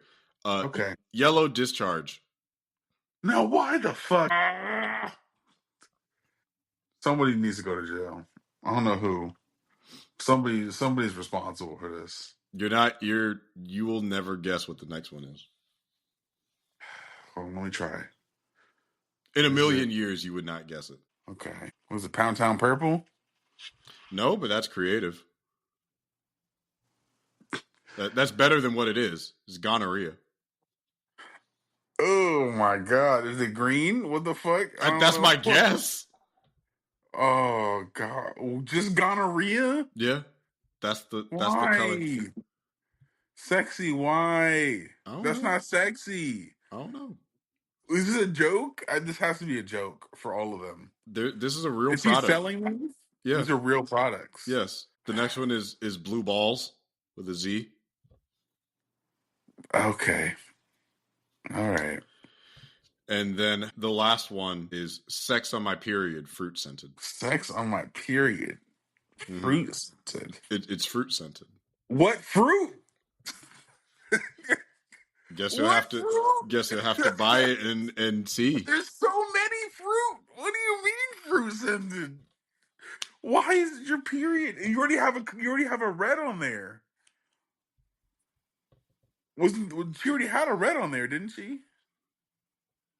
No, she had pink. I mean, yeah, because coochie juice isn't typically red in my experience. I don't know about some other people. I'm surprised she didn't have a gloss that was just sexy red. It was just the red gloss. Yeah, that's too obvious. What the fuck is gonorrhea? Like, I don't know. I don't want to know. Look, I don't want to associate with anything called gonorrhea. Could you imagine you kissing someone? You're like, oh damn, baby, what's this? It's gonorrhea. What the fuck you say to me? I'd have to leave. I would have to walk out immediately. I must go. My people need me. I would place your hands on your lap and walk out the door. It's like, put your clothes back on. Where are you going? Far from here. I don't. Far from this place of ours. Look, that goes for any of them. If you kissing a girl and you're like, ooh, damn, babe, what's this? Nut. If you're kissing a man with nut lip gloss, he will have a psychological breakdown. He will cease to be himself. He will disappear like Peter Parker in fucking Infinity War. Just like, I don't feel so good. Baby, what's this? Oh, it's booty hole brown. What? Who's booty hole? Sexy Reds. Oh, okay. Pussy hole pink is crazy. All of them are crazy. All of them are crazy. Like, but you know that people are buying it for the novelty and the joke. There's a whole other conversation. This is why capitalism is busted. But again, these are the. I like Sexy Red's music, and to an extent, her body. She is not a woman I would feel comfortable being left alone in a room with because I don't know what's going to happen after that. I'm very scared. But again, it's time. I will defend her right to exist as an artist. But every now and then, I see the arguments where, like, I believe that blackness is not a monolith. There should be a spectrum. You should be allowed and be treated with respect, whether you're prim and proper or ghetto, hood, ratchet, whatever it is. Because that doesn't innately mean you're disrespectful. Sometimes you're just poor. Circumstances are different. People communicate differently. You're not uneducated just because you speak in Ebonics. But, you know, it's like, it's things like this where it's like, I see why people think she's giving black women a bad name. Black women are incredible and amazing and talented and multifaceted. But just little things like this, where you're like, somewhere out there, a white woman is going to buy this and be like, what's up, sister? I got that new sexy red lip gloss. Are you buying it too? So you're not supporting black women businesses? You know what? In this case, no. No, I'm not. Can I ask you a question? Do you think if Wet Ass Pussy was made 3 years later, Sexyy Red would be on the song too? She'd definitely be in the video. Okay. They would have a remix with her and Flo Milli. Okay. And I'm feeling another one. Maybe Doechii. I can see Doechii. Okay. Okay. I be in the pussy like a OB-GYN. I like to spit on that coochie every time I rhyme. Wow. Ooh, there's so many. When are we getting the Doechii Tierra Whack crossover? The world isn't ready for that. They barely accept that Doechii exists. They said that she had. They said. What were they? What they were calling her Harriet Tubman music. I'm like, what in the What the fuck? Who is saying this? This was like on Twitter, and I only know about it because of threads. But people were saying What you mean by that? People were like, "Oh, I don't want to hear no Doechii. I don't want to hear that Harriet Tubman music." It's cause like, here's the thing: Doechii is an explicit rapper, just like anyone else. But I guess somebody with like creativity and introspection, or a little bit more detail, versus just being a literal rapper like Sexyy Red. Anything that takes more than 2 seconds to analyze or investigate a metaphor that's not right in front of your face. I guess people are like, "Oh, that's freeing the slaves music." Like, first of all. Freeing the slaves music. First of all, it's like, this isn't like boom bap, self-reflective, deep, lyrical, spiritual, miracle, introspective hip hop. She's a very talented lyricist. She's legit a hip hop artist. She also raps about having like wet ass pussy like a tsunami and being bisexual and bicoastal and shit. She also just happens to talk about like, oh yeah, I sometimes struggle with fame, but also I like having sex for fun and doing drugs. It's not that she doesn't rap about it. She's just like slightly more sophisticated than most people. Yeah, she's versatile both in her flows, her songs, and her subject matters. Fucking exactly. Yeah. She's very talented. Although, and I guess I never reviewed it on the Review News show. It's like I listened to her album twice.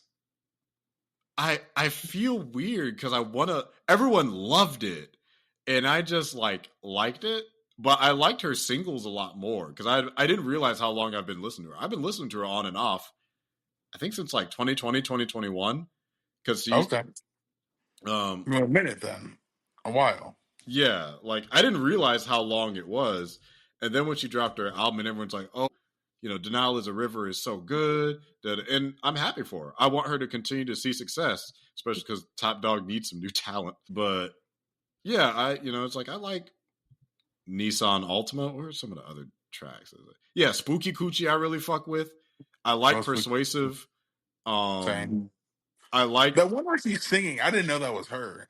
Yeah, what it is. I loved What It Is without Kodak Black because that nigga's garbage. But and so is his music.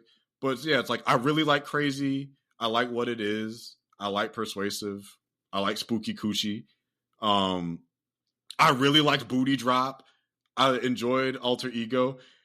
And then I got the Alligator Bites Never Heal. I'm like, this is straight. It's good. I just wasn't in love with it. And I felt weird because everyone's like, oh, I love it. Damn, I've been listening to her for a long time if I've been listening since Persuasive. Actually, before that, yeah. When did Persuasive come out? Persuasive came out in 2022. Oh, damn. Spooky Coochie came out in 2019. So I've definitely been listening to her through the pandemic.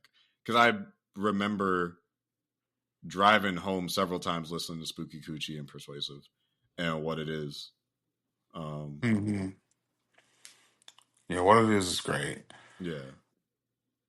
Yeah, man. She's coming. So wait, you weren't on the Denial is a River hype? You didn't fuck with it? I didn't say I don't fuck with it. I think it's good. I think it's diverse. It just didn't stick with me as hard as like GNX or Tyler's album or Gambino's album. I wish it did. Like even just the song. Oh no, I like Denial is a River. I mean, I'm surprised at how big it got, honestly, because I don't think it was my favorite song off the album. It's a very good song. I was surprised that this is why I can't be doing albums and shit where it's like because I can't predict the audience. I'm surprised it got so big. I really dug, I think, like Nissan Altima and Boom Bap. Like Boom Bap, I just think is fucking funny. Boom Bap was fun. I like that song too. Her fucking Tiny Desk was great though. Her fucking growling. I'm like, yeah, girl, you better get it. But growl at these niggas. But yeah, it's like it's a good project. I do think people should listen to it. I do like it is something that I can recommend. I just know for my personal taste, it just didn't stick as much as I wanted it to. With me, but I still think it's very strong, and I just want to see more from her, really. So I'm a supporter. Yeah, I'm excited for the future of her career. Yeah, I thought it was a good album. I really enjoyed GNX. I enjoyed Tyler's album as well. Yeah, Tyler's was. I think the only thing that really held Tyler's album back for me was honestly just personal taste. I think it's a phenomenal album. I just probably won't revisit it a lot, just for my personal taste. But it's fucking good. She does have one of my favorite lines on the album, though. I'll air this bitch out like a queef. I'm like, what a strong line. One of the strongest bars of 2024. I air this bitch out like a queef. You don't eat the pussy up because it's sweet. Yep. That was great. I just only imagine her in the booth saying that song. I know her and Tyler were hollering over that. Oh yeah, that's hilarious. Okay. Do you want to start talking about media shit? Yeah, let's get into it. So, and we don't have to talk about Don Julio and Popeyes. Jesus. Okay. Speaking of black people, so you saw the cast list for Children of Blood and Bone, right? Yeah, I think I sent it to you, and you were like, "Yeah, we're gonna talk about this." And then I only saw 6 of the cast members. So, but yeah, strong cast, crazy strong cast. Okay, so I will read the cast that's out so far. Where's the list? And then I'll touch on the actual list. Because she said it on TikTok. Is this it? Nigga, if you motherfuckers don't put it in a list. There we go. Okay. So, and this is also according to Variety. And it's a lot of familiar faces. So there's Viola Davis as Mama Agba. Thuso Mbedu is Zeli. Damson Idris is Prince Anan. Tosin Cole is Zayn.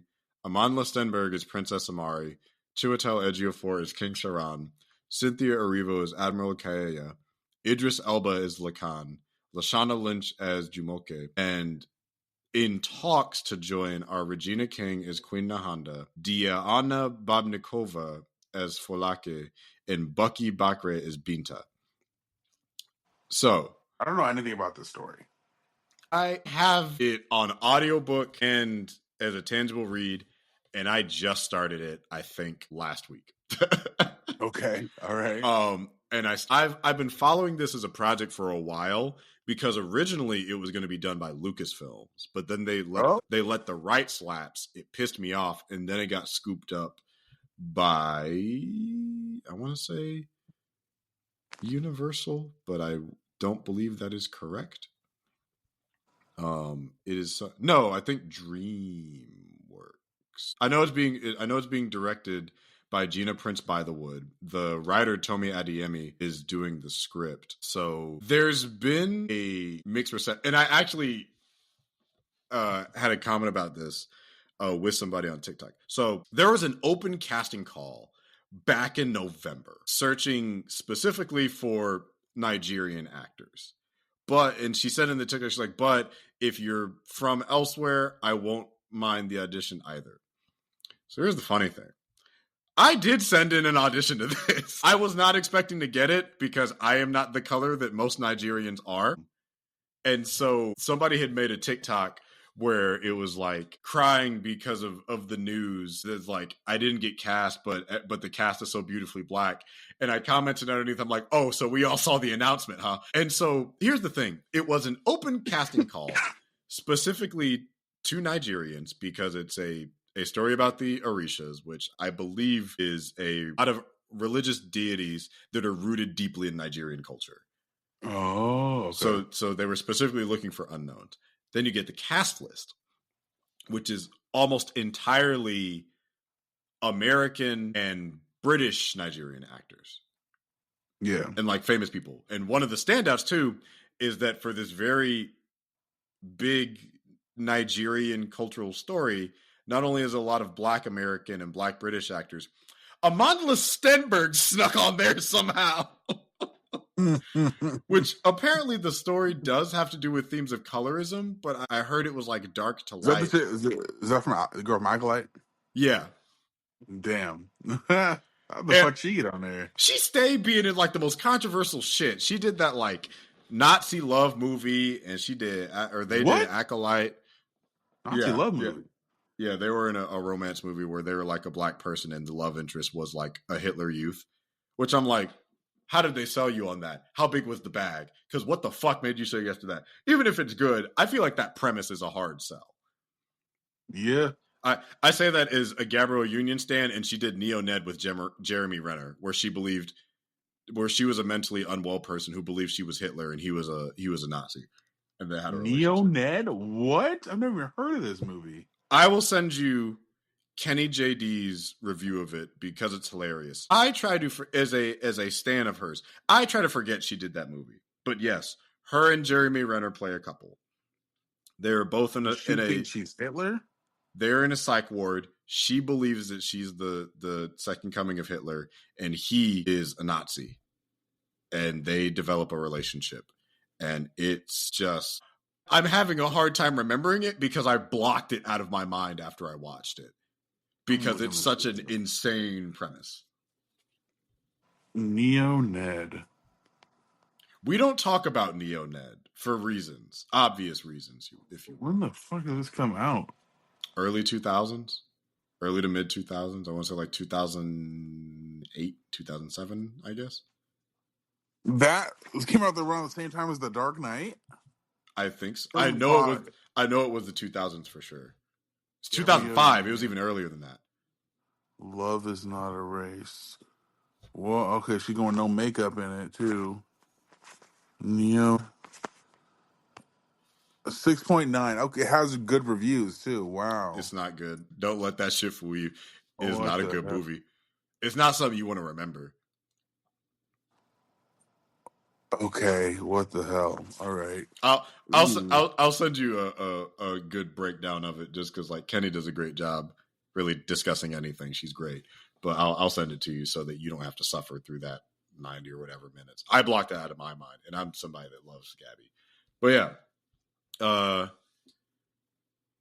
So Children of Blood and Bone got its cast, has its director, has its writer. So I'm hopeful that it'll come to life. It follows young Zelia Adebola as she fights to reclaim the magic that made her people wise and powerful. Her own mother was a reaper, but lost her life the day all the magic was stolen via orders of a merciless and vengeful king. She partners with her brother, Zane, and a rebellious princess to right the wrongs of history, even if it means risking their lives. Okay. So,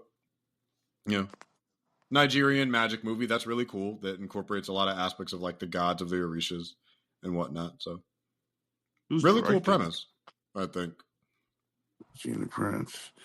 Okay, girl. She did Love and Basketball. She did I believe she did Woman King. Yeah, she did Woman King. Damn, people forgot man. I loved Woman King. That was one of my favorites. Woman King came and went. I feel like no one talked about that movie since it came out. Black people talked about that movie. But yeah, a great movie. That was one. I think that was my second favorite that year. I fucking loved it. It's like, was it historically inaccurate? Yeah, but I didn't give a shit. Like, it was great. It was cool. I don't give a fuck. Look, there's plenty of historically inaccurate things. The shit was cool. But, so, part of the controversy with Children of Blood and Bone is partially the cast not having basically no names, which I think that is unfortunately like a pseudo Black Panther effect. Like with Black Panther, they had a lot of heavy hitter talents in that. And not like fully, like Chadwick Boseman did some pretty solid, well projects to get his spot in Black Panther. And he still had to go through Civil War. And they also had Disney money.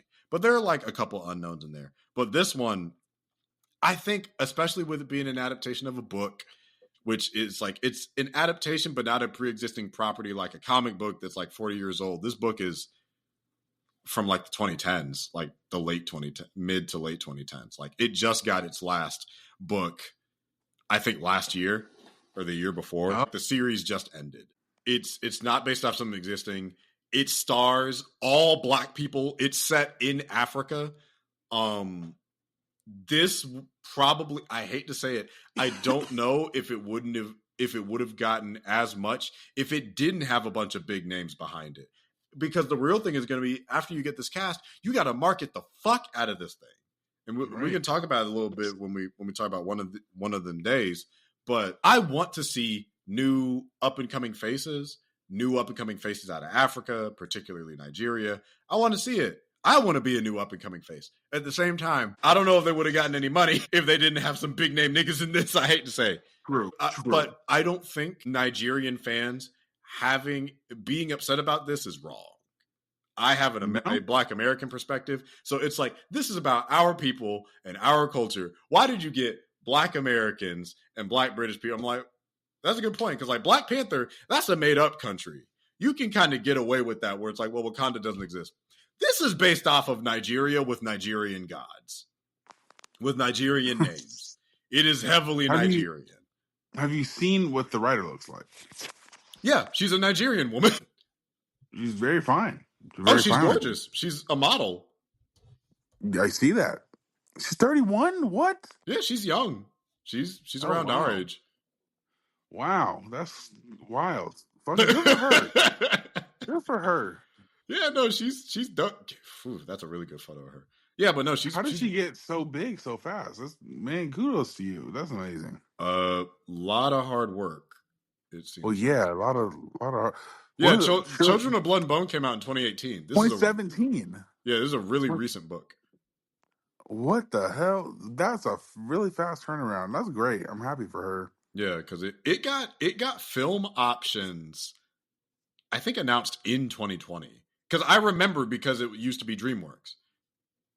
Yeah, it got film options. It got optioned by Fox 2000 and Temple Hill in 2019 because Rick Famuyiwa was supposed to direct it. Okay. Then Disney acquired Fox, so the rights transitioned. So Kathleen Kennedy was going to be a producer on it when it was still under Fox over there.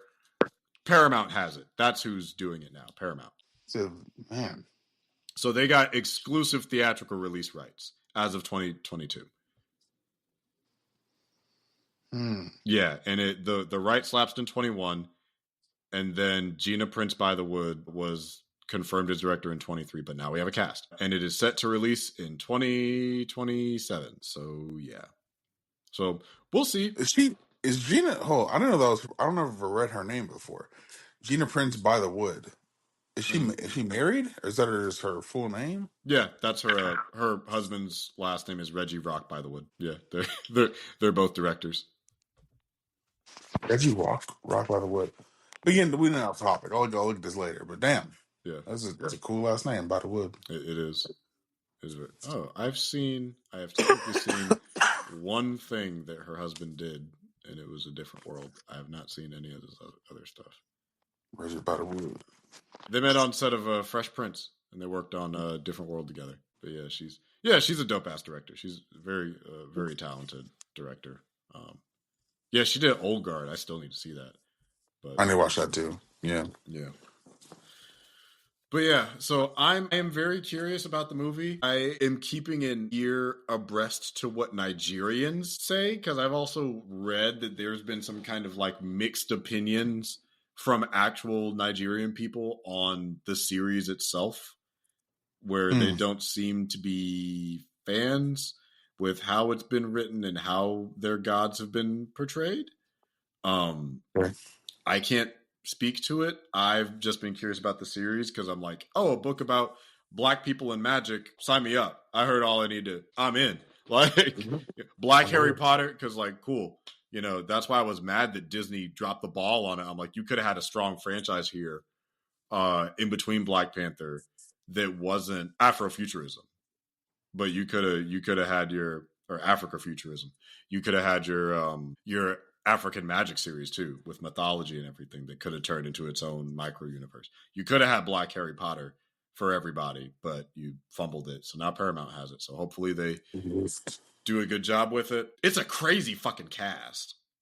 Right. I was like, they all really believe in this project. That's amazing. I'm happy that someone was able to get something turned around and just fucking, yeah. I mean, cool. Shit. I don't look Nigerian, even though I got the blood somewhere mixed into this shit. But it's like, I don't look Nigerian, and I saw open casting call. I'm like, least I can do is shoot my shot. I'm going to be up against actual Africans, you know, that actually can, like, speak Yoruba and whatnot. But it's like, shit, I can learn. Damn. Right. It's like maybe I'll put the locks in front of my face and I'll blend in. And then I heard it has to do with. Then I saw Amandla Stenberg. I'm like, they're not going to be having her their biracial ass in this fucking project with that accent that we all do, because we all do the exact same. And then, the Nigerian people on TikTok were like, oh no, we've got to suffer with 3 more years of that bad African accent. I'm like, damn. Was it that bad? Did we fuck up that bad with Black Panther? Like the generic African accent of Black Panther? The one African accent that every Black person does, including me. Yes. Like, what do you mean, Baba? Like, the one accent, even though they're different people. Do not disrespect your father like that in this house. It's like they're different people with very different cultures in different countries. A beautiful, glorious diaspora. We all do the same fucking voice for them. I wonder if it's the equivalent of like when Americans try to do British accents to British people. We're like, oh, pip, cherry. That's exactly what it's got to be like. I feel worse for African people than I do for British people. I don't give a damn about British people. But I feel worse for African because, like, you do have a whole continent of diverse countries and cultures and subcultures within each country. Just like we do. Because, like, you know, Black people, we got that too. You got, like, Creole is different from Gullah Geechee, is different from Southern, is different from the Shy, is different from, like, y'all out, you know, in L.A. and Oakland and shit. Like, everybody has their own dialect and, like, subway to speak. But, like, it's just, it's like, yeah, that shit's got to get on your nerves after a while. But it's unfortunately kind of funny, but that's a good point, because that's a mostly American, somewhat English cast. You're gonna get a lot of them fake ass African accents. Oh yeah, you're gonna have light skin ass Amandla Stenberg over here talking about some I'm Princess Amari. It's like, oh god. Oh stop. They're gonna be like, get her out of here. Leave at once. Get them out of here. Get out, you insulter people. I'm so sorry to anybody in Nigeria that's listening. It's, you know what the problem is? It's fun to do. Because it's like, that's all we got, bro. That's all we got to us, man. It's fun. Like, I got a quarter Nigerian blood, but if I go to Nigerians and be like, hey, yes, I'm one of you, they'll be like, what tribe are you from? It's like, they'll say what tribe you rep. It's like, fuck, I don't know where the fuck the niggas. Let me pull up this ancestry. Let me pull up ancestry. Your blood is your ancestry. It's like, I'm sorry, I don't know. Nigeria forever. I don't know. Nigeria forever. Yeah, I think I do have Yoruba blood in me somewhere, but. That's the thing that be pissing me off about them trying to send people back. I'm like, y'all trying to send me back to West Africa. They're going to send me back in a box talking about he don't belong fucking here either. We ain't got light skins on the coast. Right. Africa going to be like, look at the app that your package was lost. Yeah. They're going to send me back to fucking. Your citizen was lost. They're going to send my black ass back to South Carolina like, you should have left him out in the sun a little longer. We can tell he's not from here.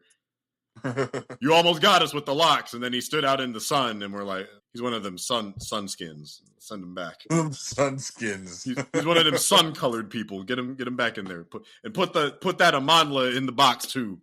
Send them back. Send them back. Return to sender. Yeah, return to sender. They're gonna be shipping us back in the box. Like, wait, we're one of you. It's like, get back in the box. But But So beyond next that, time you audition, if you audition for the sequel, you got to put your ancestry in the audition tape. by the way, I am also of Nigerian descent. You see on this pie chart right here. Right? Set the pie chart with it. If you ignore the 20% English, 5% European Jew. It's like, is that Benin and Togo? It's like, yes, but also Nigeria. But Benin, Togo, Nigeria. Yes, I am one of you. Nigeria forever. It's like, no, you are not one of us. You are not like us. You are not like us. You are not like us. Yes, you are not like us. What a beautiful people with a beautiful accent. Anuli's Nigerian. Really? Yeah. I didn't know that. Anuli ain't I didn't know that. That's crazy. You think about the name and you're like, actually. That's right. You remember how she looks and then remember her name is like, okay, some things are adding up here. What happened? Damn, yeah, I should say, maybe she should. She get in her acting bag. You need to send that to her. Well, speaking of black people, speaking of successful niggas, one of them days came out.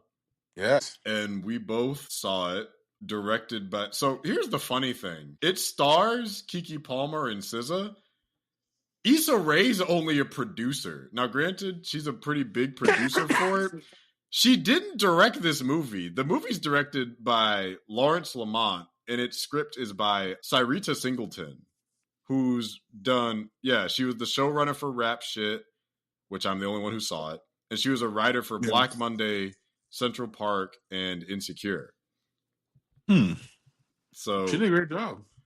Yeah, I mean, how did you feel about it? We saw it, I think 2 weeks ago. We thought it was funny. Got some good laughs. All of the character actor performances were good. Simple, straightforward, solid premise. It doesn't try to be more than it is. The only thing that really got on both of our nerves and some of our audience was just like SZA was just the worst. And the halo effect truly is a real thing. Because I'm like, girl, you are way too fine to be this fucking stupid. She was mad dumb. I was like... just doing dumb shit. I damn near threw my hands up when Drew was at the interview and she's like, I'm going to take the picture with the Mexican dude. I was like, come on now. Come on now. Stupid as hell. Fucking big booty Bernice coming through. Beat their ass too. Beat that ass with that ass. Right. Like getting an ass dropped on you to end a fight is a level of disrespect that I haven't seen in a long time. I at least haven't seen it from a woman. Like, I will say it was interesting in a 90s-esque comedy, 90s-esque hood comedy today, seeing today's Cat Williams in a movie like that, in a movie he would have been in during the time when these types of movies were popular, except he's playing it as modern-day Cat Williams, because I thought he was spitting more facts than he was funny. I didn't think he was that funny in the movie. Where it's like, he wasn't like a laugh out loud funny. It was more like a contrast funny, because what he's saying was real shit. But exactly. But because he was the homeless dude, it's like most people are going to ignore what the homeless guy says. He was like the most consistent one, to the point where he was on the phone calling Drew, talking about, you need to come get your girl, baby. She up here trying to get some shoes down. It's like, thank you, Lucky. I'm like, so wait, we just know this nigga? Like, right. What the fuck? Like, he's been weirdly trustworthy, which I guess if he's trying to warn you to not go into the most predatory loan office with the worst, like, APR or interest rate I've ever... Jesus fucking Christ. It was like 1,000% interest rate. I'm like, oh my God. I'm like, fuck it. Kill us. I'd rather be homeless. I think they showed Drew's credit score was 128. Dog, when I saw her credit score, I almost cried. I was like, oh my... God, I'm like, girl, what the fuck? What's the story behind that? What did you do? How did we get here? What the fuck? It's like, I've never seen credit that bad. Now, granted, my credit's solid, thank God. But, girl, what the fuck was you doing? Like, her laughing at the credit score is like, well, there are definitely a couple, like, funny lines in there where it's like, girl, fuck you. You ain't my type. I'm like, That was just Keke Palmer. Yeah. People forget Keke is canonically bisexual. So. Oh, is she? I didn't know that. Yeah, she bi. Damn, it makes it even funnier. Yeah, cause especially with them like pretend to be lesbians. I'm like, and what else happened? Also, I will say I was happy. It was a pleasant surprise, and I'm so happy for I think Joshua O'Neill, the one that played the boyfriend. Yeah. Because I'm like I've seen this nigga TikTok. before. I knew that I've seen him before. I'm like, oh my god, he made it on TikTok. He in a movie. He in a real movie. He was He was good. Yeah, he was fun. His character was a bitch, but he was good at it. He was really good in his role. Oh yeah. Fucking what's the Biscuit Bandit? That shit was hilarious. He deserved to get run over. Yeah. I didn't feel bad when he got hit because I would have been pissed too. I thought they would unmask him. I was surprised. I thought they were too. Yeah, Tony Baker that's the only thing that took me out of this movie. The only bit of suspension of disbelief in this movie I had was them ranting and raving about Church's Chicken. I'm like, no self-loving black person I have ever met has ever in their absolute fucking life said, you know what sounds good right now? Church's Chicken. I'm like, Church's must have put up like at least $1 million for this level of product placement. It stopped. Church's Chicken ad. For like 15 minutes. It was like, what did they say? It was like, oh, you got to have the chicken strips with the honey hot sauce on it. Yeah, over here, like, oh, you got to get the 4-piece with the honey butter biscuit, baby. It's like she bites into. It's like this chicken's so good. I'm like, no one in the history, a black person, not now, a black person alive has ever said that about Church's Chicken. They have good biscuits. I'll give you that. But I haven't had Church's. They took the one in my area away, so I haven't had it in a hot minute. But I have not had Church's since I was like 11 at a church. The last time I had Church's, they got it and brought it to the church. Church's Chicken is ass. It might have been the same age, to be honest. Yeah, we don't have Church's Chicken around here no more. Right, that's the one piece of fiction. They built that shit up just for the movie.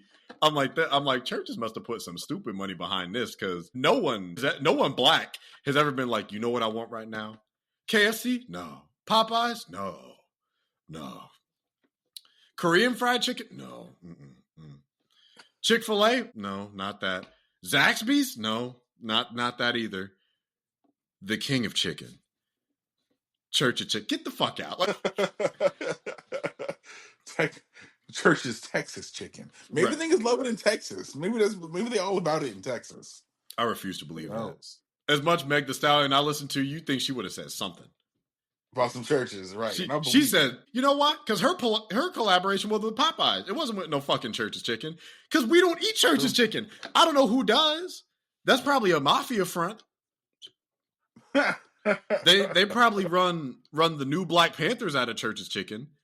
But like Church's like, I don't know what's more unbelievable. The fact that they hyping up Church's Chicken this much, or the blood bank gave them 2 free apple pies at Church's Chicken for their participation. I'd say them hyping up Church's Chicken, which that was another thing that low-key annoyed me was the blood bag scene. Not the full scene, but because of how SZA fucked up, because that's all she does most of the movie until she acts like the Tin Man or the Scarecrow and gets a brain. But fucking when she fucks it up with Janelle James, nurse shawty, and fucks up the one bag and spills it everywhere, or no, blows it up. I'm like, well, they should still get paid for the first bag, right? Right. I'm like, because we were sitting in the theater, I'm like, did they get the money for the first bag? Because she took that one away. The second bag got all fucked up, but that first bag is still money. Give me my that's still good, right? Give me my $30 or whatever. That's still valuable right there. Yeah, I think the part that took me out because in my brain in the moment, I was like, okay, maybe just since it's not available in my area, maybe the people in their area was like really about Church's Chicken like that. Like fucking ain't like I was in LA my whole life. I've never had Thames. They don't have it in my area, so I don't know. So I'm like, okay, maybe it's like a regional thing, right? The part that threw my disbelief off, I have never in my life been able to walk through a drive-through and get adequate service. I'm fucking saying, or any service for right? that matter. I've never people. Now, I did think it was funny that they walked through the drive-through and got any service whatsoever. Because I'm like, usually they don't let you do that.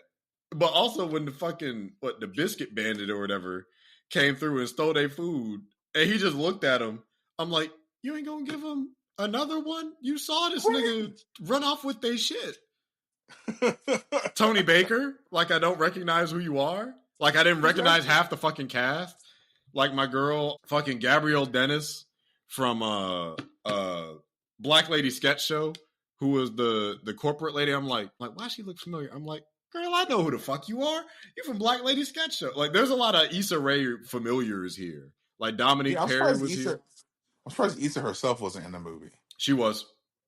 She was? I don't know if you caught it. So she had she had a product placement cameo. The wine they were drinking was Via Ray, which is her wine when they were at the white girl's place. Oh, okay. I caught that. But the second one, when they walk into the loan office, she was the voiceover for the screen teleprompter thing. Oh. So I caught it, and I leaned to my fiance, and I'm like, babe, did you catch who that was? That was Issa. I need to watch it again. I did not realize that was Issa. The only way I caught it was because I remember her voice. Like, I don't even think she got credited for it. But I caught it because I'm like, I know how she sounds when she talks regular. She has it's like a blink and you miss it because it's so brief. But I'm like, because I remember how she sounds, I'm like, that's Issa. Girl, I know how you sound. Oh, wow. She didn't get credited for it, too? That's, man. Well, not on Wikipedia. It might be on IMDb. I need to go back and listen then. Is it there? Is it? I don't see it on IMDb.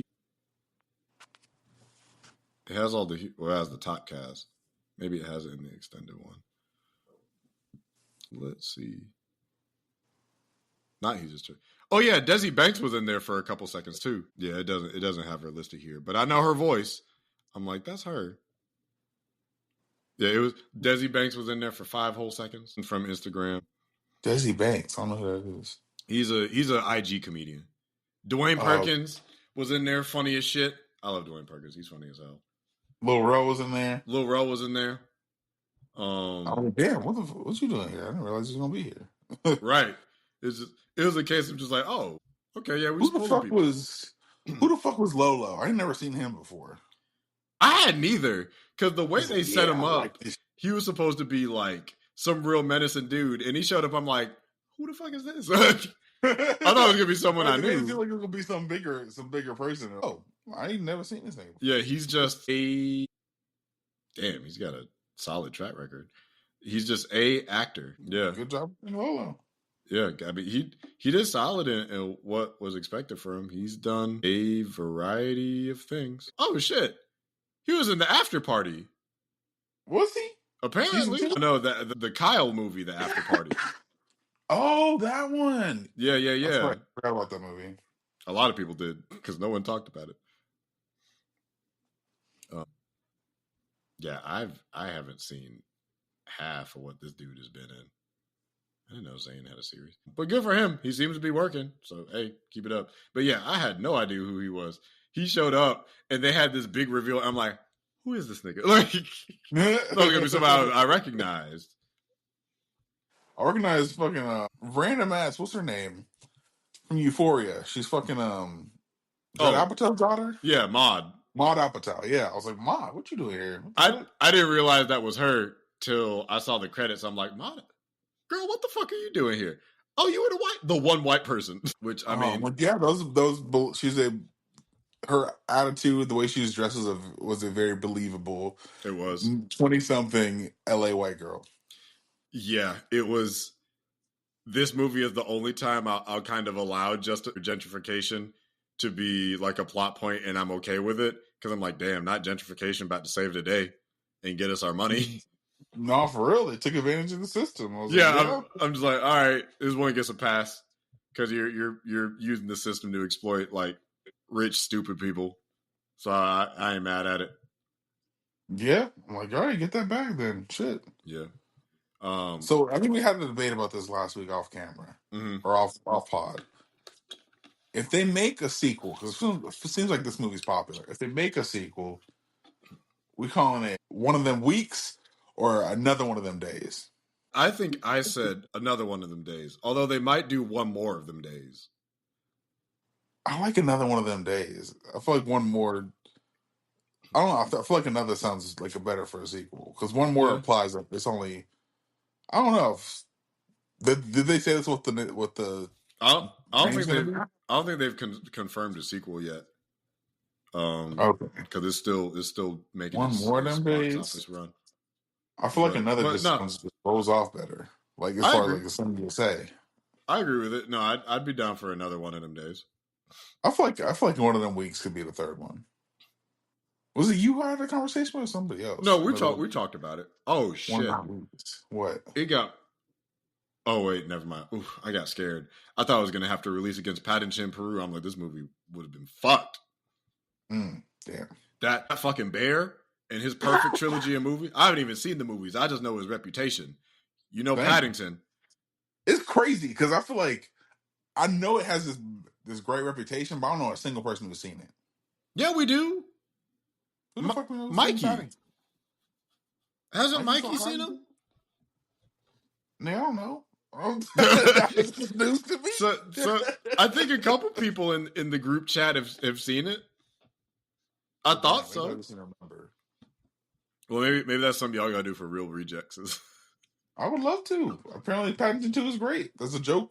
I think in like Deadpool 2. Yeah, I mean, like Paddington 1 Paddington 1 and 2, I think for a time were the only movies in the history of Rotten Tomato to have perfect scores, like of 100 that maintained. Really? Yeah. Damn.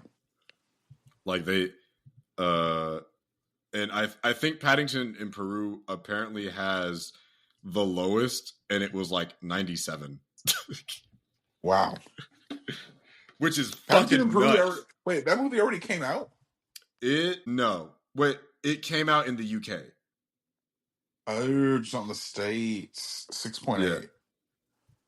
Damn. I don't remember this thing being in theaters. That's crazy. Yeah, it comes out in the States on Valentine's Day. Damn, that's going to be pleasant. Okay. Paddington, Peru. Which, just minor aside before we wrap up with One of Them Days. I didn't know Paddington is actually from Peru. He is? So apparently, I guess that might be a spoiler, but I learned in a discussion from somebody that speaks the language and seeing the comments on TikTok that apparently he's a Peruvian bear who got adopted by a British family. So when he learned English, he learned it from British English. That's why he speaks with English with a British accent. Oh. But he's an immigrant, basically. Okay. Which interesting. I didn't know that. I didn't know that either. But shout outs to Paddington Bear. Shout out to Peru. Shout out to Paddington. Yeah, shout outs to the Peruvian bear. Damn, there's a lot of he be eating down in that little outfit of his though. With the red hat and the raincoat, the blue raincoat. Right. He be kind of doing his thing. He'd be like, bow, bow. It's your boy Paddington. About to save the day. I'm about to end the fucking prison industrial complex. It's like, well, give him what he wants. I mean, he's adorable. Why would surrender to the bear? Yeah, surrender. It's like those videos. I don't think you've seen those videos by Doobus Goobus, but he has a series on YouTube about like Winnie the Pooh in different situations, and the whole premise is essentially Winnie the Pooh is so like kind and innocent. Any realistic problem that's brought to him gets just like dismantled. Just because he's like so pure. So they're like, sir, we're gonna have to kick you out of the store. We're about to close. He's like, bother. I'm sorry for being such an inconvenience. And they're like, you can stay as long as you want, little buddy. Here, have all the honey. And it eventually comes to him being like president. What the fuck? he just deers just waiting off. And not even on purpose. He's so nice and kind that everyone's just like, there is like, you weren't even on the ballot and everyone voted for you. So you're the president now. He's like, well, what am I supposed to do? and it's like, well, the United Nations and the rest of the world is willing to postpone all of their wars just until you can like get your bearings on stuff. They're like, well, that's very kind of them. Where do we start? And he's like, well, we should start with history, sir. Who's the first president of the United States of America? I believe it's George Washing Machine. He's like, close enough. What is this? George Washing Machine. I believe it's George Washing Machine, is it not? It's like, it's close enough. It's like, wait. Is this a video? Yes, I will send them to you because they are so fucking silly and absolutely hilarious. That's amazing. George Washing Machine is so fucking funny. Yeah, it has no reason to be as aggressively hilarious as it does. It's like a George Washing Machine, I believe. It's like, you know what? Sure, why not?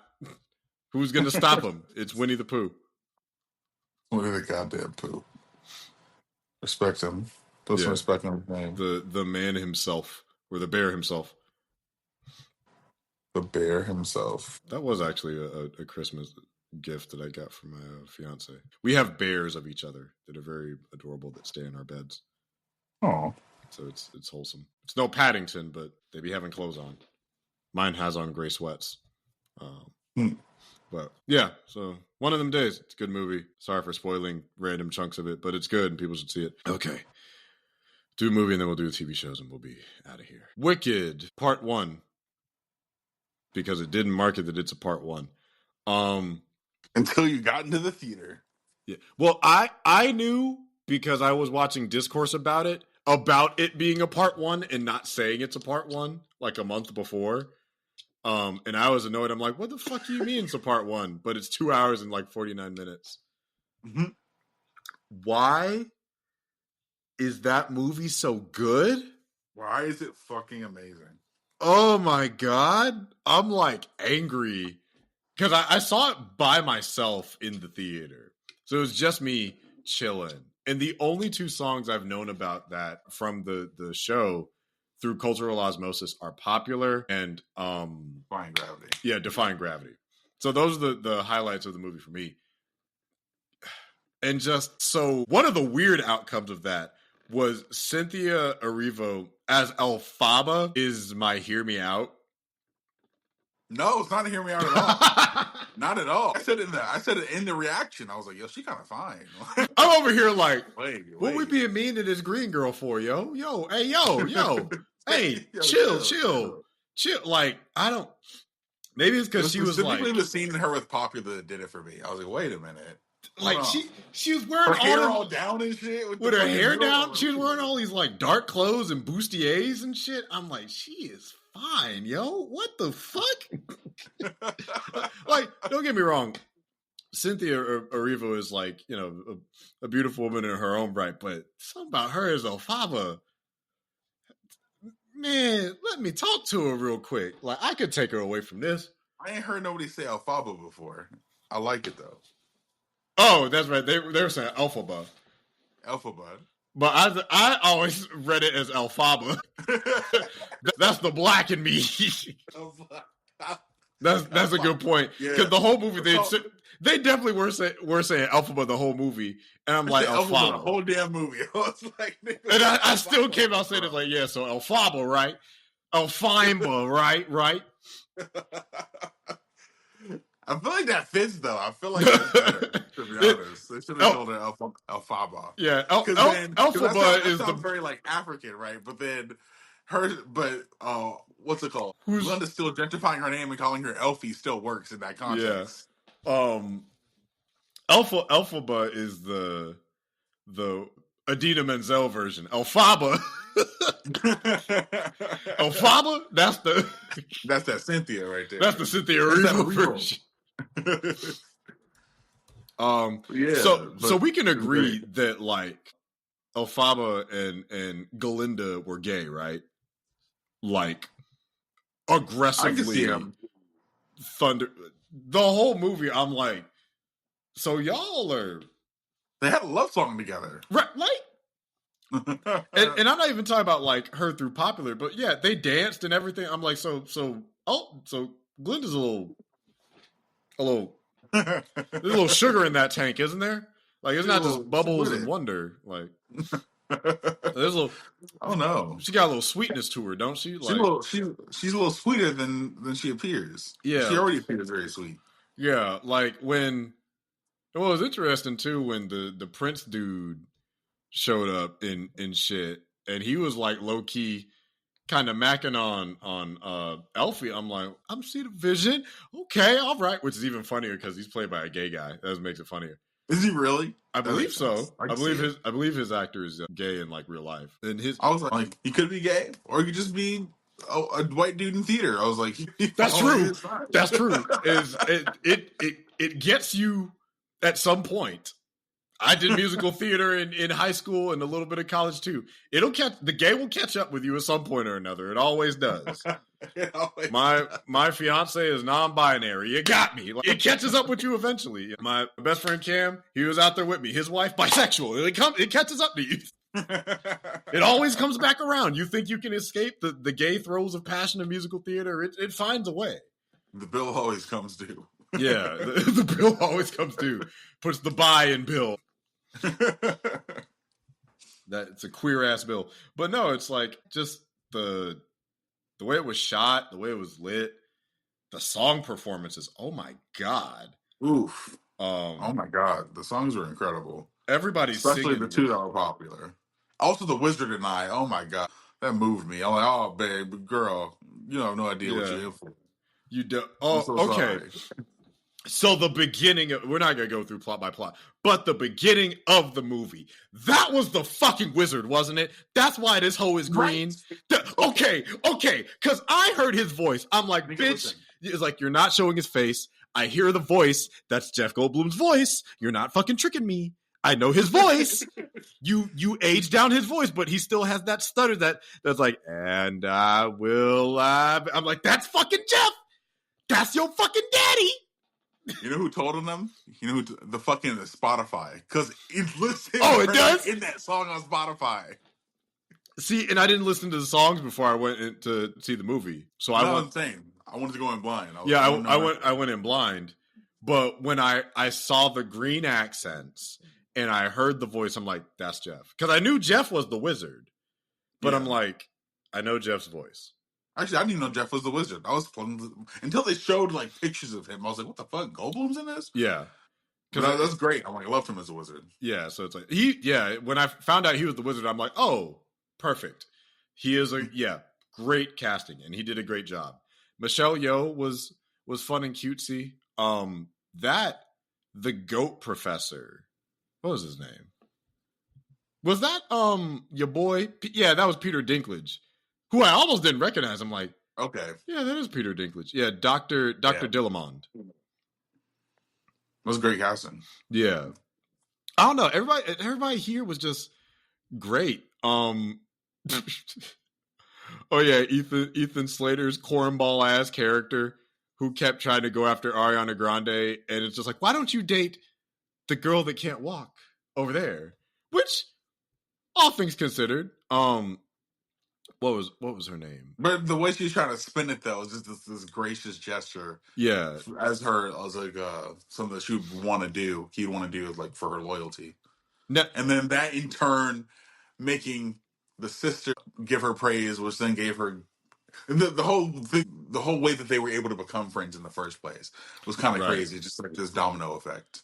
Yeah, but the Throp sisters, gorgeous. Nessa Rose, played by Marissa Bode, where it's like, oh, why don't you go after her? I'm like, yeah, dog, you better go after that beautiful wheelchair girl. Right. She seems whimsical and delightful. Look, yeah, let her go have her little girlfriend and boyfriend and whatever polycule that they're about to form with half of the library staff, because he looks like he doesn't discriminate based off of how he was looking at everybody in the, he said everybody in here could have some of this in theory. Like he looked like he could turn that hoe out. That was the fun, the funniest part, that it didn't suspend my disbelief, but it made my disbelief kind of like pull a little bit, and then it went back. Like it's kind of like it pulled it and let it go. is when I realized all of these characters are meant to be in college. I'm like, everybody in this bitch look at least 30. At the least. Except for Nessa Rose. Nobody here looks their fucking age except for the one that is their age, and she's 24. Well, Nessa Rose is the sister, right? Yeah, the actress is 24. Yeah. Okay, I'm like, yeah, this is the one that makes sense. Yeah, yeah. Nobody like he came down when it opened. It's like, oh, they're going to the university and everything, and then he comes out of the woods. He's like, I'm going to be a transfer student. I'm like, nigga, aren't you like 38? What? Transfer student at your big age? I mean, I guess education doesn't have any limit, so it didn't bother me. I just thought it was very funny because that's very musical theater. Yeah, that motherfucker's 36. Like, oh, when Dear Evan Hansen does it, it's a problem. But when Wicked does, I haven't seen Dear Evan Hansen. So I haven't either. I just know. But yeah, Dear Evan Hansen does it because it's like that's supposed to be set in the real world. This is set in the wizard world where punk ass munchkins be asking questions that they don't need to be getting answers to. Is it true? Is it true that they say you and the Wicked Witch were friends? It's like, shut your nosy ass up, yo. Hey, somebody get his ass, yo. Hey, yo. Puts him in a bubble and just lets him float away. Anyone else got any fucking questions? Who the fuck you talking to? Boop, boop. Don't make me come out. Dude, bitch. Shut the... Just pointing to Juan. Shut the fuck up, yo. Hey. Boopity boppity bitch. Yeah, mind your fucking business. Turn your ass into bubbles right here. Anyone else got any fucking questions for your girl, Glinda? Which no, man. I think that she did phenomenal. That scene in the beginning was super tragically well performed. Yeah. I will say I saw I reacted to it for Real Rejects, and then I watched it again in theaters last night. It was so much better in theaters, wasn't it? I don't think I've ever cried harder in a movie theater during Defying Gravity.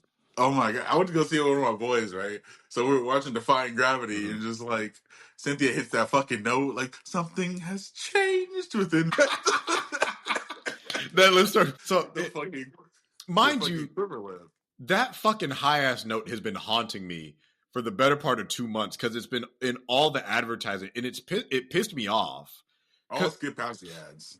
I was like, oh, I'm doing this. I didn't, because it was everywhere. It was fucking Target commercials, fucking Macy's Day Parade. It was the Christmas parade and shit. It was the fuck where I couldn't avoid it, and it got on my nerves. But when I sat in the movie, I'm like, see, now I can embrace it because it's building up to it. It's earned versus her just randomly belting out these notes on Good Morning America I'm like, I get it. She has incredible vocal range. She's an amazing singer. She has great breath control. It's an impressive note, but it got ran into the ground. But luckily, it did not ruin the magic of the moment because when it got to the note, I'm like, oh, that was beautiful. That was incredible. Like, that was everything I couldn't have thought to ask it to be. Where because I'm sitting there in the chair, and then she's up in the clouds and everything, and I'm like, do it. Do the note. I'm like, sing it, girl. Sing that fucking note. You earned this note. You earned it, because it's earned. You earned it. Shout to these motherfuckers. Let them know who you are. I'm like, and oh God, my heart almost broke when she jumped off the side of the tower, and she looks in the glass and sees little her falling, and I'm like, not the baby, like that adorable black child at the beginning, and that raggedy ass daddy, just because he got cheated on, took it out on that beautiful chocolated baby, emerald chocolate, whatever it is. Him not putting the pieces together that these kids definitely ain't fucking yours, right? Because they had an arrangement. I'm like, he out fucking somebody, she out fucking somebody. They had an arrangement. But then her blaming, like having the guilt for Nessa Rose coming out how she did, where it's just like, oh, they tried to drink all the stuff so that she didn't come out like me. And I'm just thinking, they fucked up and fucked that baby up, not you. It's like, just because you green? Right. The craziest thing, and I don't know if you caught this, when she initially got to fucking Wizard College, is like all the people that like separate in that chasm because like, oh my God, she's green. Da da da da da. There is a albino guy back there with straight white hair. Go look at it. And he's in the crowd pointing at her like she's the devil too. I'm like, now I know you're not talking, nigga. Like, hold the fuck up. Like, no disrespect to albino people. No disrespect to, like, get your money, sir. I am glad this movie had beautiful representation of people of all backgrounds, but apparently the racism was starts at green. Because they're black, it starts white, at green hard. Yeah, there's like black, white, Latino, Asian. Like, this was a truly raceless movie, even though it had really strong racial themes. But when I saw that albino nigga in the back, I'm like, hold on, bitch. Now, you are the last one to be talking, sir, about the color of people's skin, sir. Like, everyone's like, she's green. Him in the back, yeah, somebody get that funky green bitch out of here. Hold on, sir. Maybe they'll stop looking at me if I direct it to her. Yeah. Hey, everyone. She's green. Harold, you're finally free. Your penance has been served. They have somebody else to pick on now. Like albino guy with an afro. Like, you don't fucking stand out in the crowd. He had an afro too? He had natural hair. Damn. That's kind of the irony of that is incredible. That's what fucking got me. Is I'm like, yeah, okay, everybody's raised to the degree. Who the fuck? That nigga's albino. Wait a minute. You got a lot of nerve. Everybody should know him. Yeah. Yeah. I didn't notice till my second time the fucking the erasure of the fucking animals was like, yep. Like how when she cracked the stone at the school, it was Oz, but then underneath was like the fucking animals all together in unity. I was like, oh fuck. So the Oz is like animal Hitler, is what we're saying here. Yeah, pretty much. I mean, he enslaved all those monkeys, and then she accidentally made them flying monkeys, and that was a bit of a nightmare fuel moment of just like that monkey screaming as it grew wings from its body that it wasn't supposed to have. Just like, yeah, and I'm like, this doesn't look as whimsical as they made it look in the 20s. It's like, this isn't as cute as it was in like 1928. This is really creepy, and I feel bad for the monkey. Yeah, just fucked up. And then it's interesting because they sent the monkeys after her. Yeah. So in that moment, I was like, okay, are the monkeys now on her side, or did she trick the monkeys into going back and flying into them? Right. Which because it's like, okay, now you are like these people in more ways than one, because you can fly like they can fly, but also you are for their cause of liberation and to get their voices back. Which is like, also, speaking of shit, that the baby lion was totally the cowardly fucking lion, right? The one that they saved with the poppies? Yeah, I think so. Probably. I feel like that was what they were implying with that. Which, that whole thing was like weird. Like, it was fucked up and weird, where it's like, we've created these new devices. We call them a cage to stop the unruly animals from even learning to speak. I'm like, that's what in the slavery? That's creepy. Y'all niggas are weird. Why are you scared of the animals speaking? Are you scared that they're going to unionize and cause an uprising against the humans? Like, what are you so afraid of? I was like, what? Everyone was living in harmony before y'all motherfuckers came along. Yeah. Like, shit. Back when they could talk freely. I also like how they would occasionally have like whimsical word fusions. Yeah, that was fun. Like, I'm like, that's different, but I like it embraces the fantasy of it all, which I think is really, really fun. Like, I can't think of a single word, like tourism or something like that. Yeah, it's like a tourity or something like that. Like, I can't remember any of like those. Fantobulus or some shit. Yeah, I'm like, huh, because it I don't know, it makes the world feel authentic and genuine. Like, this is something that could have whiffed it with its cast, especially when unintentionally the themes do come back a lot to like ostracization and bigotry and racism, particularly like expectations and the demonization of like black women by like kind of happy circumstance or unhappy circumstance. But it could have whiffed it, especially with it having a diverse cast, but it being about like someone being an outcast for being different. I'm impressed that they were able to pull it off and also keep it like in that world, because it's not like heavy-handed. Like, I like Zootopia, but its metaphor is also one that can kind of fall apart of like predator versus prey if you think about it a little too long.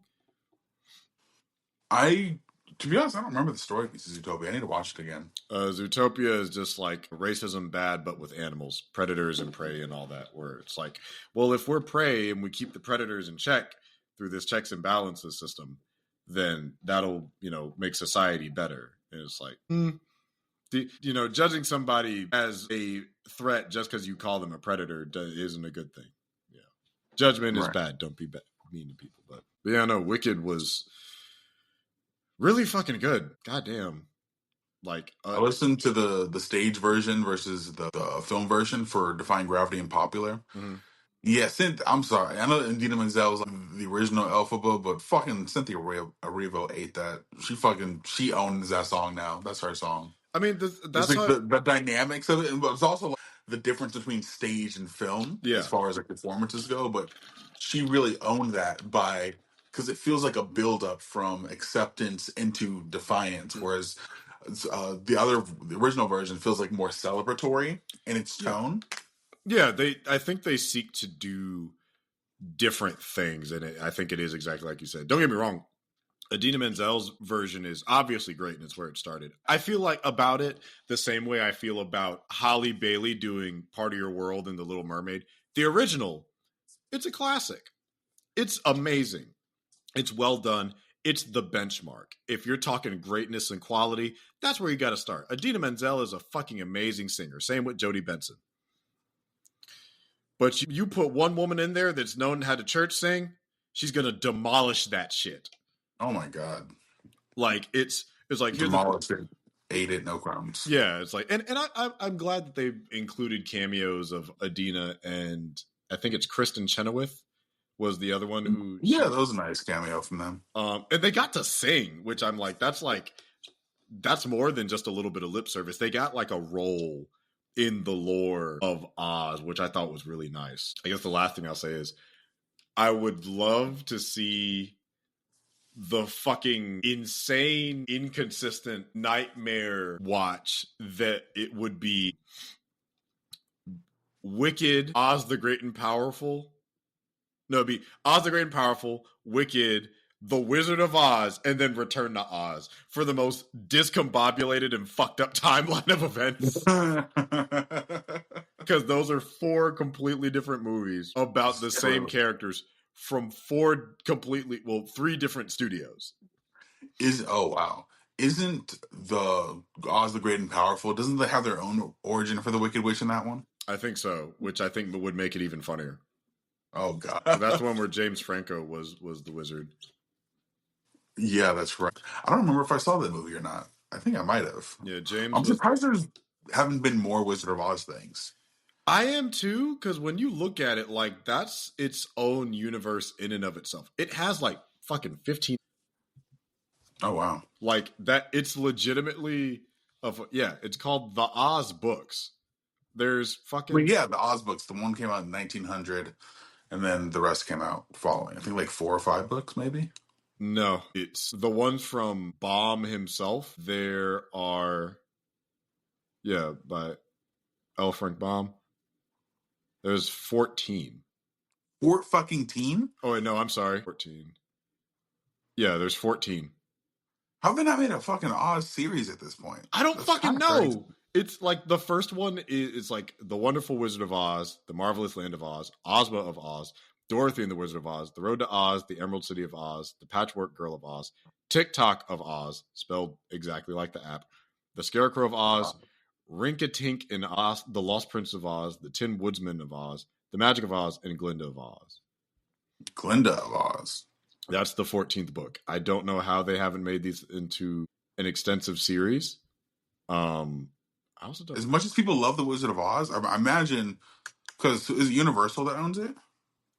I think they have the rights to it now, possibly. Oh, it's only a matter of time before they put fucking Oz in City Walk.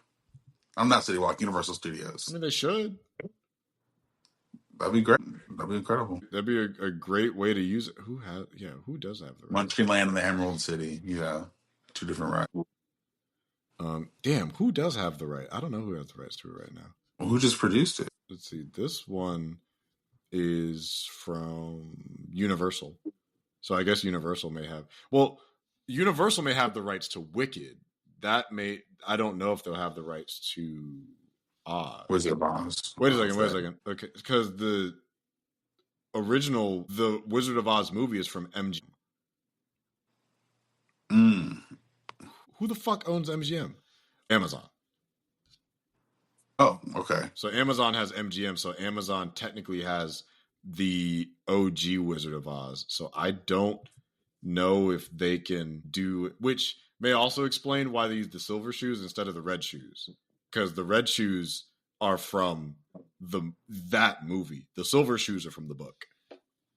So that's why the shoes are, I think, silver that they show. I'm like, oh shit. Because I don't think they can use the red shoes legally. I saw Ruby Red Slippers in the movie, but they weren't. It was during Popular, but they weren't didn't have a moment or anything. Yeah, so I think I remember seeing them too. It's like they were there, but I mean, and it just occurred to me: is Nessa Rose the fucking Wicked Witch of the East? Did Dorothy drop a house on a disabled woman? That's fuck. That bitch is evil and has to be destroyed. When I noticed it when they first came in, she has the fucking patterned socks, when the legs curl up underneath. See why that's some nasty shit. Because she couldn't fucking fly away on a broom. She was trying to roll her ass away, and then a goddamn house falls on her. Because didn't the witch want the shoes, right? Glinda wanted them shoes because she's a musty bottom bitch. No, I'm talking about in the original Wizard of Oz. Oh yeah. Yeah, I'd be pissed too. You dropped the house on my sister. I can't at least get her kicks back. That's all I got. Right? That's all she wants. No, that's all she wants. That's crazy. Her little shit's curled up. It's like, that's all I got left since you dropped the house on the bitch. Also, I don't know how Wicked ends. I haven't seen the second half of the show. It's okay. I haven't seen the second half either, so I don't know. Seeing how fucking powerful Elphaba is. Let her win. Fucking way she got killed by some fucking water. I'm sorry. Maybe a hurricane. A bucket of water. They drowned her. Don't fight it. Don't fight it. No, Dorothy literally spilled some fucking water. I'm melting. Come on now. That's gotta be a thing. She fucking hocked to and spat on that thing. First of all, she's black. She knows how to be moisturized. So let's start. I didn't realize it until the second time, but there's a scene where it starts raining and Michelle Yeoh's like, you don't deserve to be in the rain. No, I caught that. I'm like, oh, is it? I'm like, oh, foreshadowing. I'm like, damn, ain't no fucking way. Wouldn't that have been a terrible way to discover that about yourself? Like, oh my god, which definitely makes you wonder as a kid. It's like, y'all ain't never had no rain when you were a kid whatsoever. Yeah, this entire time. She just happens to get lucky. Every time it's raining, she's underneath the surface. Yeah, she just never had to encounter it. Maybe it's a curse. I guess we'll find out in the second part how she killed her. Because also the propaganda that they had against Elphaba. That was some nasty work. Them posters had her looking ugly, and then she pops up in the movie, fine as hell. I'm like, maybe she's not so evil after all, guys. Let's hear her out. Oh, it felt racist. I don't know. It definitely felt a little racially motivated, especially given how many black people were also at the Oz College. Like, so it'd be your own niggas. You dirty bitches. You dirty bitches. But no, if Elphaba came on campus with the goth chic and the perky fit and the beautiful unblemished green skin and everything, I'd be like, hey guys, I'll show you around, girl. I'll show you the way. Hey, what's your name, Elfie? Come with me, girl. Let me take you away from these mean ass niggas. I can take you away from all this, girl. Let's go see the wizard, baby. The minute I get in there, it's like, damn, it smells like monkey ass in here. What the fuck? The fuck you be feeding these bitches? Bananas? God damn, wizard. Yeah, I would have been heavy on my Captain Save a Hoe shit. If I was in there, I could have fixed her. I could have saved her. With that little micro braid bundle and that pretty ass smile, I'm like... It's like the whole movie, whenever she would come on screen, rightfully frustrated with Galinda's silly ass. I'm like, just feeling, just foot off the ground a little bit. Yeah, just longing and everything. I still think the poster is mid. But like even when she got the hat and she tried to trick her with the ugly ass hat, and then she put that shit on and did this, I'm like, that's right, girl. Fuck them up. Fuck them up, babe. Fuck them up for us. Because the hardest, I will say this though, and then we're gonna move on to the last ones. The hardest working person on this movie, and don't get me wrong, everyone worked incredibly hard. They did a fantastic job, from the set designers to the caterers to the choreographers. The hardest working person on this set was whatever unfortunate soul it was that had to micro braid an entire wig, multiple wigs. Oh man, who the fuck was in the fucking just putting? That's 10 million more to fucking go. Oh my god, very impressive, bitch. You may as well have just given her a bust down. Nope, they're like, she's gonna have natural hair for this movie, multiple styles. I'm like, because I know that's not the same wig. Thought it was multiple wigs, baby. Because at some point she had it in them Ooh, she was fine in them pigtails. Sorry. God damn. Every hairstyle. All the hairstyles. That did something to me. When she had it all tied back in that tight librarian knot, and she had the fucking pencil skirt. It's like, oh God. Elfie, baby. Please. hurt me. Like, it's like, you know what? Maybe the wizard is a bitch. You don't need him, baby. All you need is us. Oh yeah, I can give you everything you need. I got magic. I'll be the wizard, baby. I got magic, the likes of which they've never seen. They don't know my magic powers neither. But yeah, the minute they got to the wizard's crib, I'm like, here go this charlatan ass nigga again. Yup. Fucking lying to everybody. And she read the book. It's like, you're a fraud. I bet you can't even do magic. I'm like, see, girl, you figured it out. He's like, seize them. Seize them. The minute you call an old white man out on his bullshit, especially because that's her fucking fuck ass daddy talking about, seize her, retrieve her for me. Him talking about, man, well, I always wish that I had a family, children even. I'm like, nigga, that's your kid. You absent ass daddy. Fuck you. She's green. All your shit is green. You can't put 2 and 2 together. Damn. Now, I don't know why you're nutting green in a black woman and how she came out green. I don't know. She had that fucking elixir. That's what it was. Yeah, she took that elixir. But it's like, it came out green and magic. On that juice, and she came out green. But yeah, it's like, if you don't come and take care of your fucking funky ass baby. There's more green people in the world, in the land of Oz. I guess not enough people are drinking random ass potions to get all the Smurfs and Hulks and whatnot out there. Damn. Yeah, she had 4 wigs in the movie. How the fuck? Who did the wigs and who gave her baby hairs? Who gave her baby hairs? I'm trying to find the different. They don't have any other. We need more green niggas in this world. No, we need more green niggas. No. Hey, she 101. 101, baby. Her outfits were dripped out because Ariana Grande was over here looking like the white woman, capital T. Like like a movie title, it's like The White Woman. You know, she looked like the queen from Lion, Witch, and the Wardrobe. She was on Tilda Swinton. Yeah, she was on some devious timing without them eyebrows. She looked like the most white woman to ever white. The whitest woman. Yeah, the whitest woman. She looks like she's of the snow.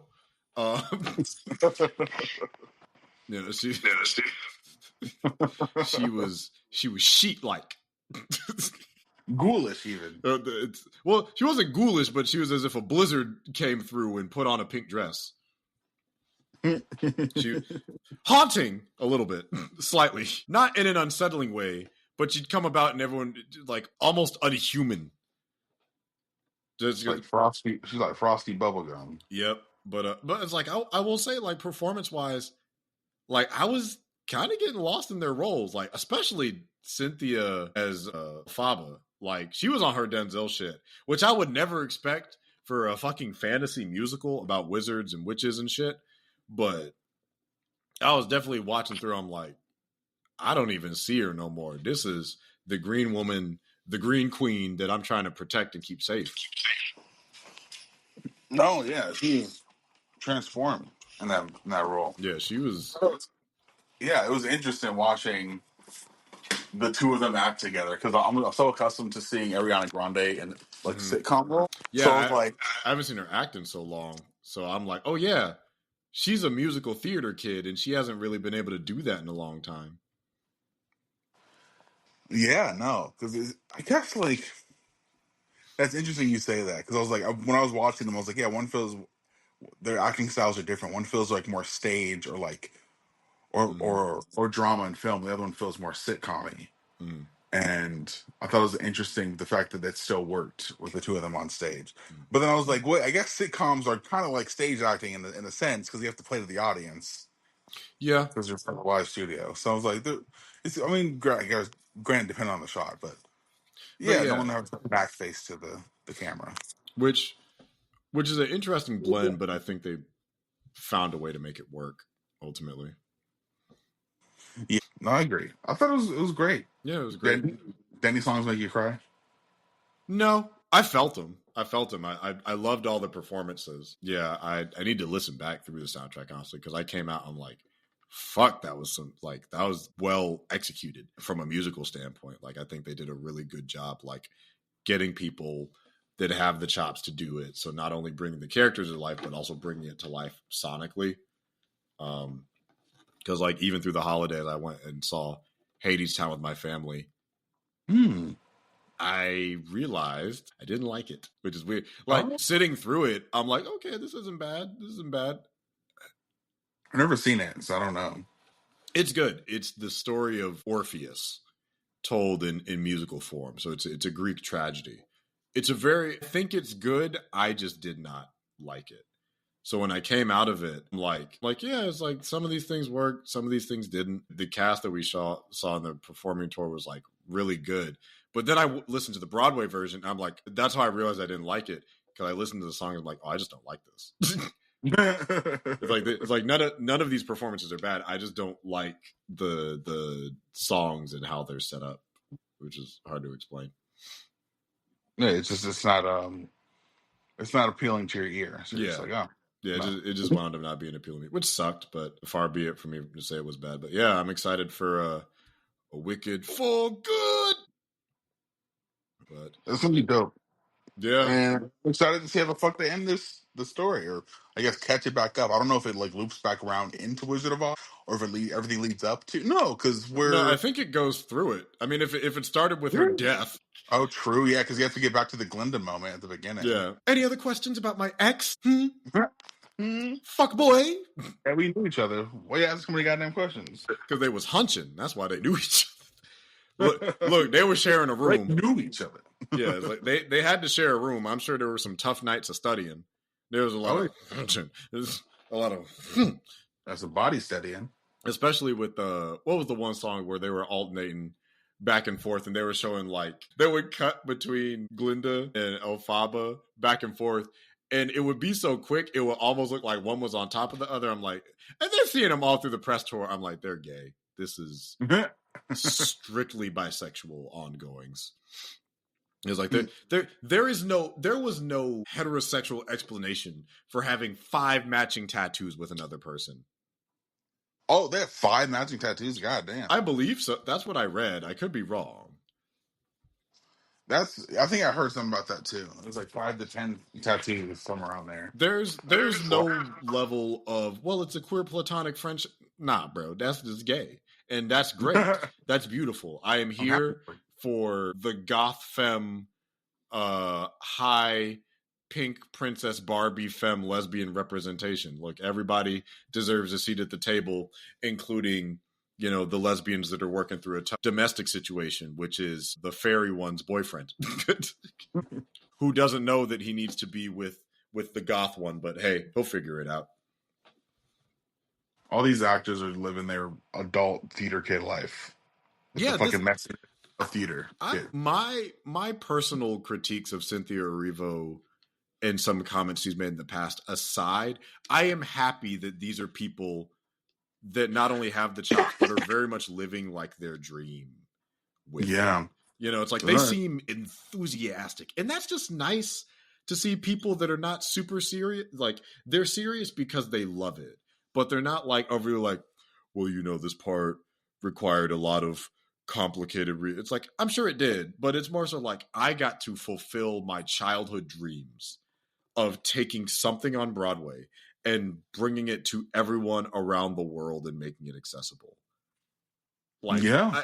That's the shit I love about being an actor. Like, you know what sucks about being an actor? Auditioning and learning and trying to do new stuff. You know what's great about it? Actually fucking acting.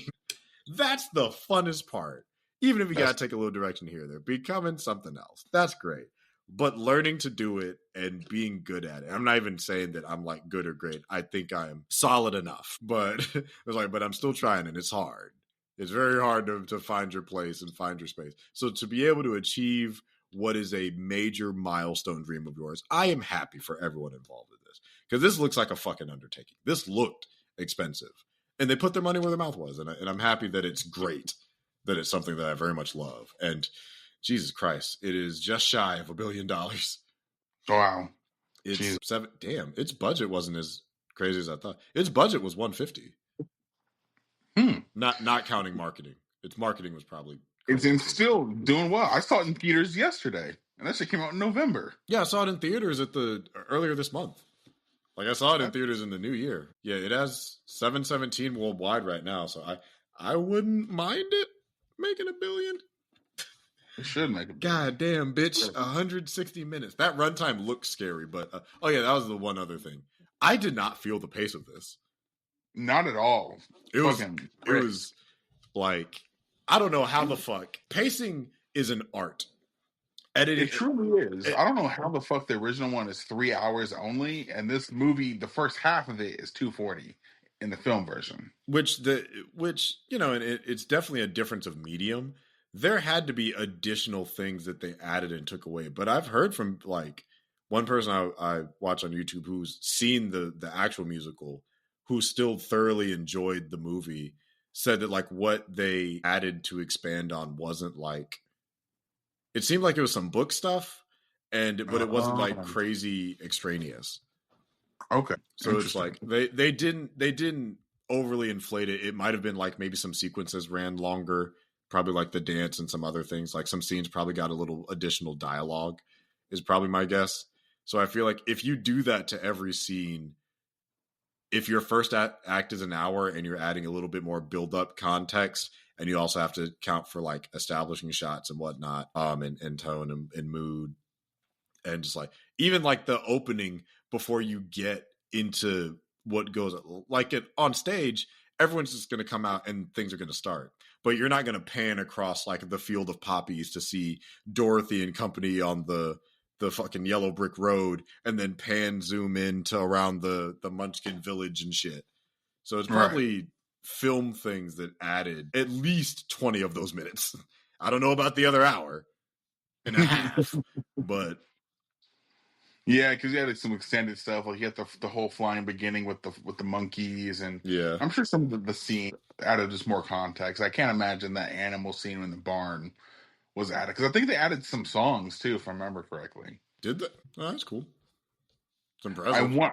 I don't know specific, and I could be wrong about the song that was with Adina Menzel and that'd Kristen. be my okay. So Wikipedia. I think that song was added. Wikipedia has it. So they're like the Dulce Bear was a new. There's several new characters that were added. Yeah, the sexual content of the novel and musical was toned down.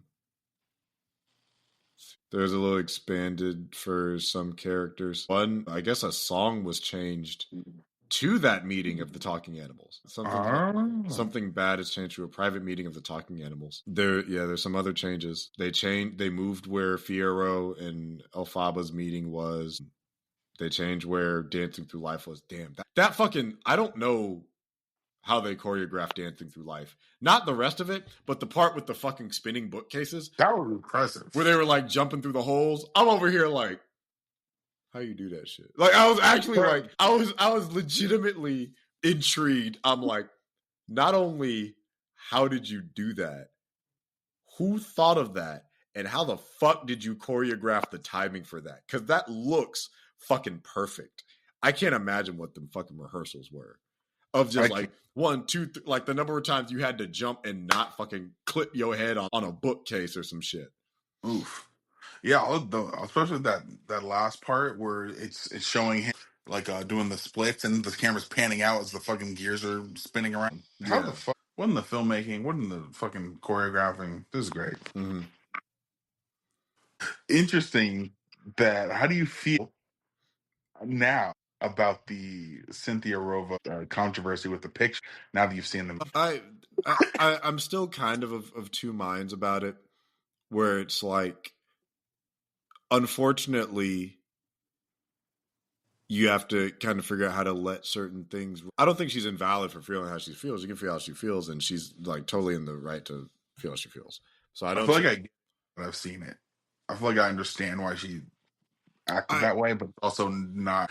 It's a dual feeling. But yeah, it's like there is a part of me that's like, some of this shit you do have to kind of like let roll off you. I know where it came from. Like, there were definitely inappropriate things where people's like, "Is your pussy green too?" Which weirdly got alluded to in her first statement, like not intentionally. I think it was like back, like in retrospect, when she first comes out, and it's like, it's like, "Yes, I've always been like this." No, da da da da da. So when she's talking about like her green heritage and everything, I'm like, I was like, that was akin to what she had to do in real life, just out of coincidence. So no one should have been harassing her. I think it was, so I think the poster shit was the wrong representation for an actual problem that is worth talking about. And so her reaction, I think, makes sense, but it had the wrong target. It was just the straw that unintentionally broke the camel's back.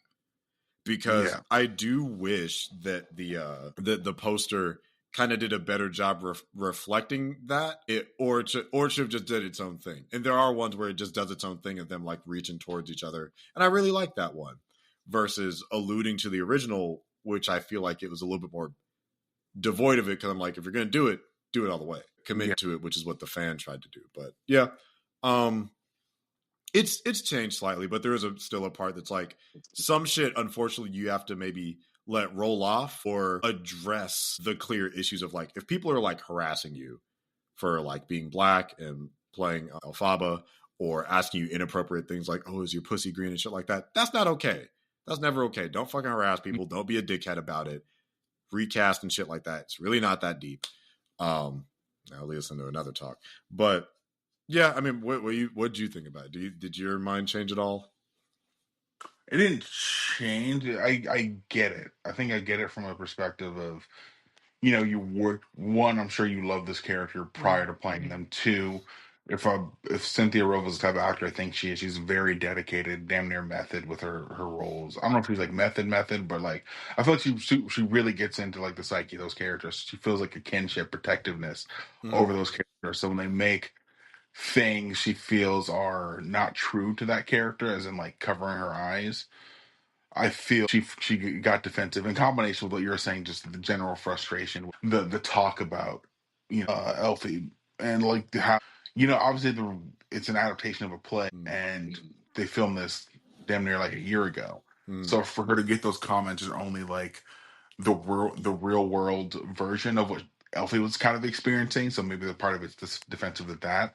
She felt like by covering her eyes it makes her more palatable, which is contrary to what the point is like, look at me, because I accept myself and where I am, and or who I am rather. And like I feel like her eyes are a very powerful aspect of her character, because you really got to see a lot of her soul and humanity. But the other hand, there are a lot of people that love this show long before you had any right to play her. So it's like that, like a heightened version of that thing where like actors or like people that are making films feel sad when it's wrapping, because it's no longer the baby, it belongs to the world. But except it's that experience of making a film, like this already belonged to the world long before you had it. So it's like that dual feeling of ownership, but you have to be able to like let go of it as well, because it is for everybody. That's why you're here in the first place. Yeah.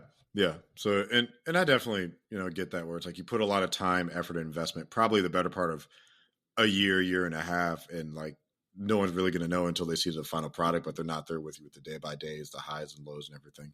So that's what would happen when we did fucking musicals in high school. We'd be working on a production set for 3 months. We'd build it up. We'd work together. We'd learn all this shit. And we would have our set breakdowns and everyone would be bawling their fucking eyes out because we're sitting in a circle talking about the process because we did all this hard work for 3 months and then tore it all down in the span of like 2 days.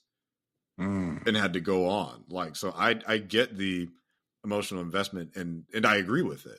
And I very much agree with like what you're saying. So again, it's like, I don't think she's in the wrong. I think that at the time, the target that the straw that broke the camel's back was not the correct target for her grievances. But I do think that there is a target, and I do think was going to have a target on her back regardless, because she's taken on this role and amongst a lot of other things. So, yeah. So it's unfortunate, but I'll, and again, I still have my own personal reservations regarding like some comments she's made about like other Black talents in the past and whatnot.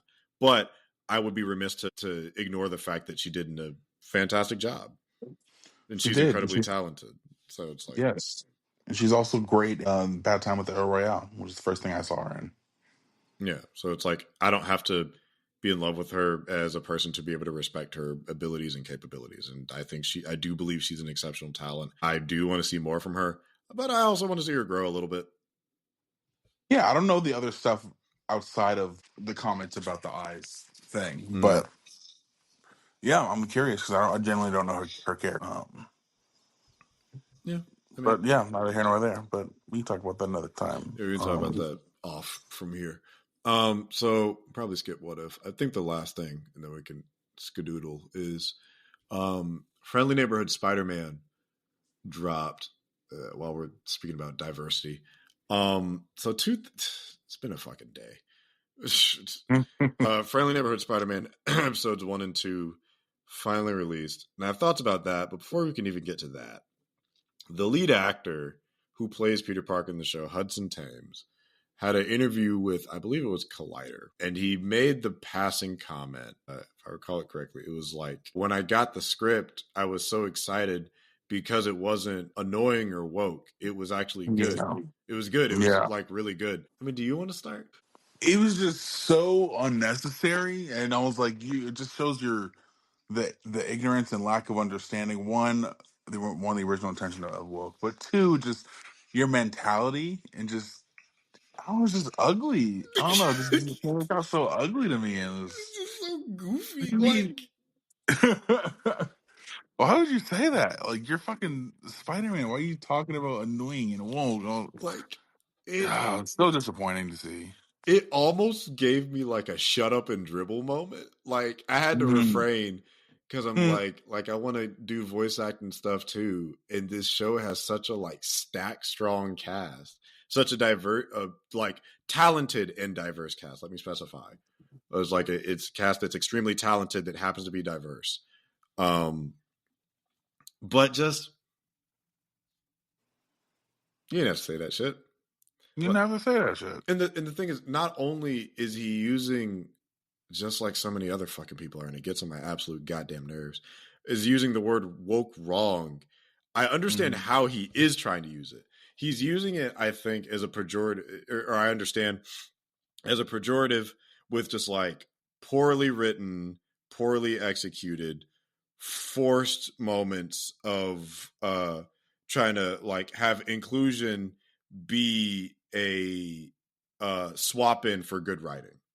So like, it's like what American Society of Magical Negroes was doing. It's like, oh, we have all this Black talent and a story about Black people, so it must be good, right? No, that shit was utter fucking garbage. Right. No, you're trying to get surface level brownie points. Yeah. That's like, by being fake inclusive. Like disingenuous. Yeah.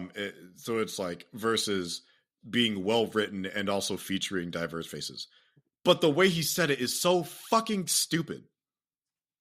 Yeah, you said it like a fucking, I don't know, like just ignorant, annoying fucking. Just like a dork, just saying stupid, dorky, just dork shit, like just goober It's someone who goofball listens to shit. way too many comedian podcasts. Yeah, Fucking just annoying and well. yeah. Come on, It's bro. like, oh, the script wasn't annoying and woke, bro. The showrunner's black. Half of your co-stars are black. Like, what the? It's a black. What the It's a fuck very are you black talking show. about?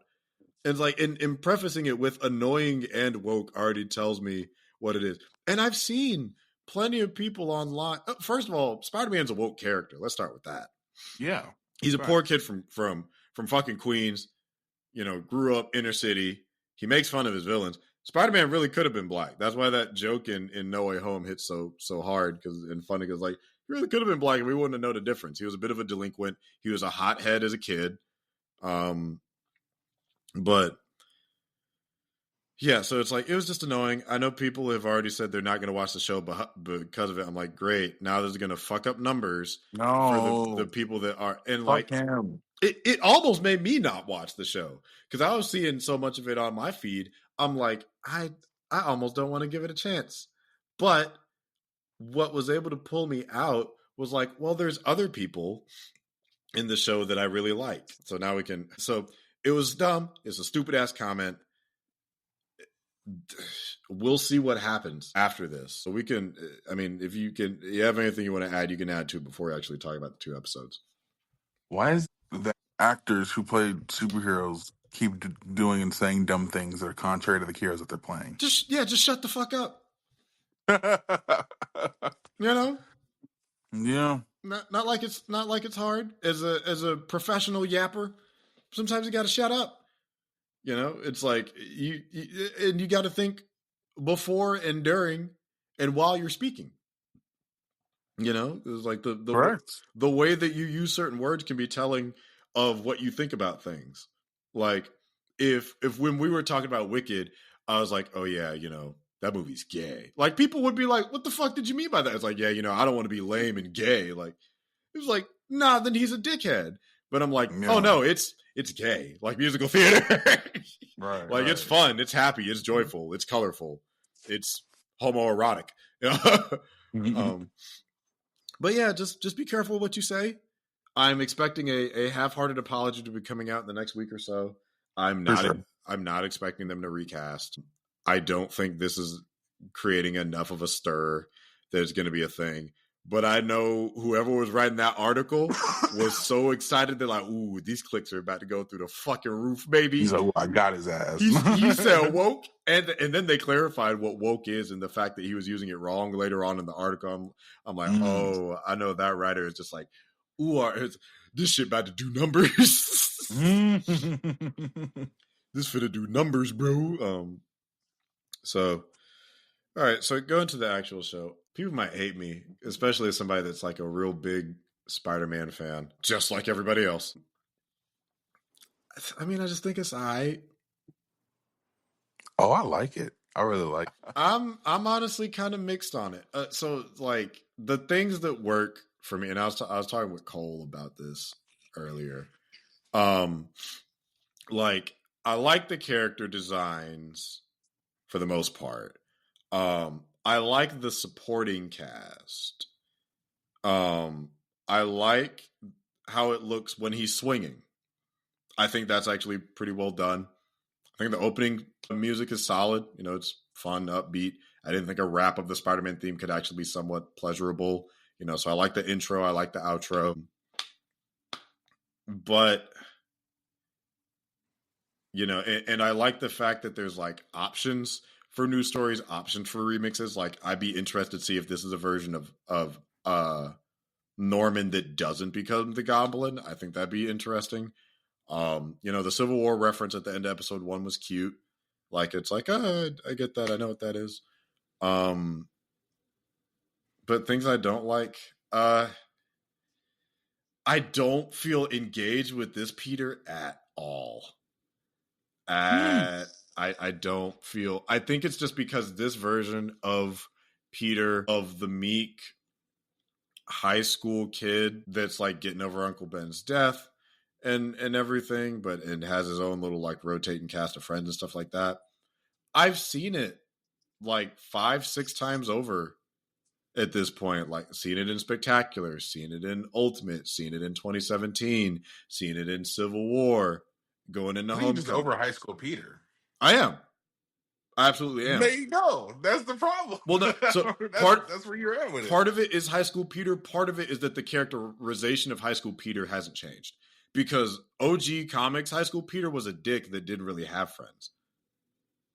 Yeah. None of those have ever been that except for Amazing. Where his like one friend was his girlfriend. And that was playing him too innocent. Yeah, like they not just, it's not so much playing, they write him, I don't think, with enough variance of, it's like, oh, he's like, they think that him being picked on in the past was because he was like a nerd and kind of clumsy. No, he was like a smart guy that was an asshole, and no one's really pulled back to that since Amazing. So it's like he has a temper, you know. Yeah. That's where a lot of those like jokes come from when he's Spider-Man, where he can let loose a little bit. Like that's him channeling a lot of his frustration and anger, which I think is an interesting character thing. Teenage boys can get mad and it not be a problem. Like he's a guy with an ego and a chip on his shoulder. And I'm not saying it has to be like the Ditko comics. It doesn't. It's just that this iteration of Peter has not been anything but a little bit clumsy, but very nerdy, and has all these friends. Yeah. You know, so it's like, you can get away with it when it's like Spectacular. And it's like, cool, okay, that's fine. But then you get, it's like, okay, it's coming up. It's really starting with Ultimate, and it keeps coming. So it's just like, okay, if you're going to keep him in high school, change up his characterization. His characterization hasn't changed in damn near 15 years. Mm-hmm. So it's like, I got an issue with that. I don't think this needed to be a 3D show. I wish it was 2D. I'm sorry. I wish it was 2D. I like the swinging in 3D. I'm like, cool, if this was a 2D animated show with this style, it'd be fucking perfect. But the swinging was all in like 3D, and some of the action was in 3D. Phenomenal. The current way it is, it's creative, but it feels like it feels slower than like, it feels slower than some of the live action. Like the live action feels like snappier and quicker, but watching the show, it just like, even the action, like it's not bad action. It's creative. It has some nice shots, and it's, you know, structured and everything. But outside of the swinging, I'm just like, this is not doing much for me. I'm just not, you know. And this isn't even based off of I noticed this in the trailer, and it's something that's slightly irked me. So I know why they picked Hudson Thames, because he already did the voice of Peter in that one episode of What If. So he sounds like Tom Holland there. But here, here's what my crack theory. I'm convinced he originally, when this was originally a prequel to Civil War, he did the thing as fully like Tom Holland. But then when they realized we want to do something different, and so we're going to have like Norman and Scorpion and Doc Ock and all these other people, and we're just making a whole new show in a variant universe, they like half-stepped and said, well, we want some of your voice, but every now and then like dip into the Holland. And so it feels like, at points, the show feels like half foot in the MCU, half foot out of, where it's like, oh, his style and voice isn't like Tom Holland, but like the whole sequence of him meeting Norman and being influenced like him is like that one. You know, down to it's like he gets the DVD player and has the Alt J, and we recreate the Civil War scene, but it's different. Midtown looks basically the same, but instead of instead of MJ, you have Nico. Instead of not Laura Harrier, what was her name? Whoever she played. Instead of Laura Harrier's character, we have Pearl, just another person of color, because at least they kept that consistent. So it feels 1 foot in, 1 foot out. And so his performance feels disjointed, because it feels like he's half trying to do the Tom Holland voice from What If that I know he can do, and then half not. and the voice I don't think matches the character design because it seems too deep. And then I also realized that I'm not huge on Peter or Spidey's character designs because they showed the concept at the end of the episode. I'm like, oh, that's better.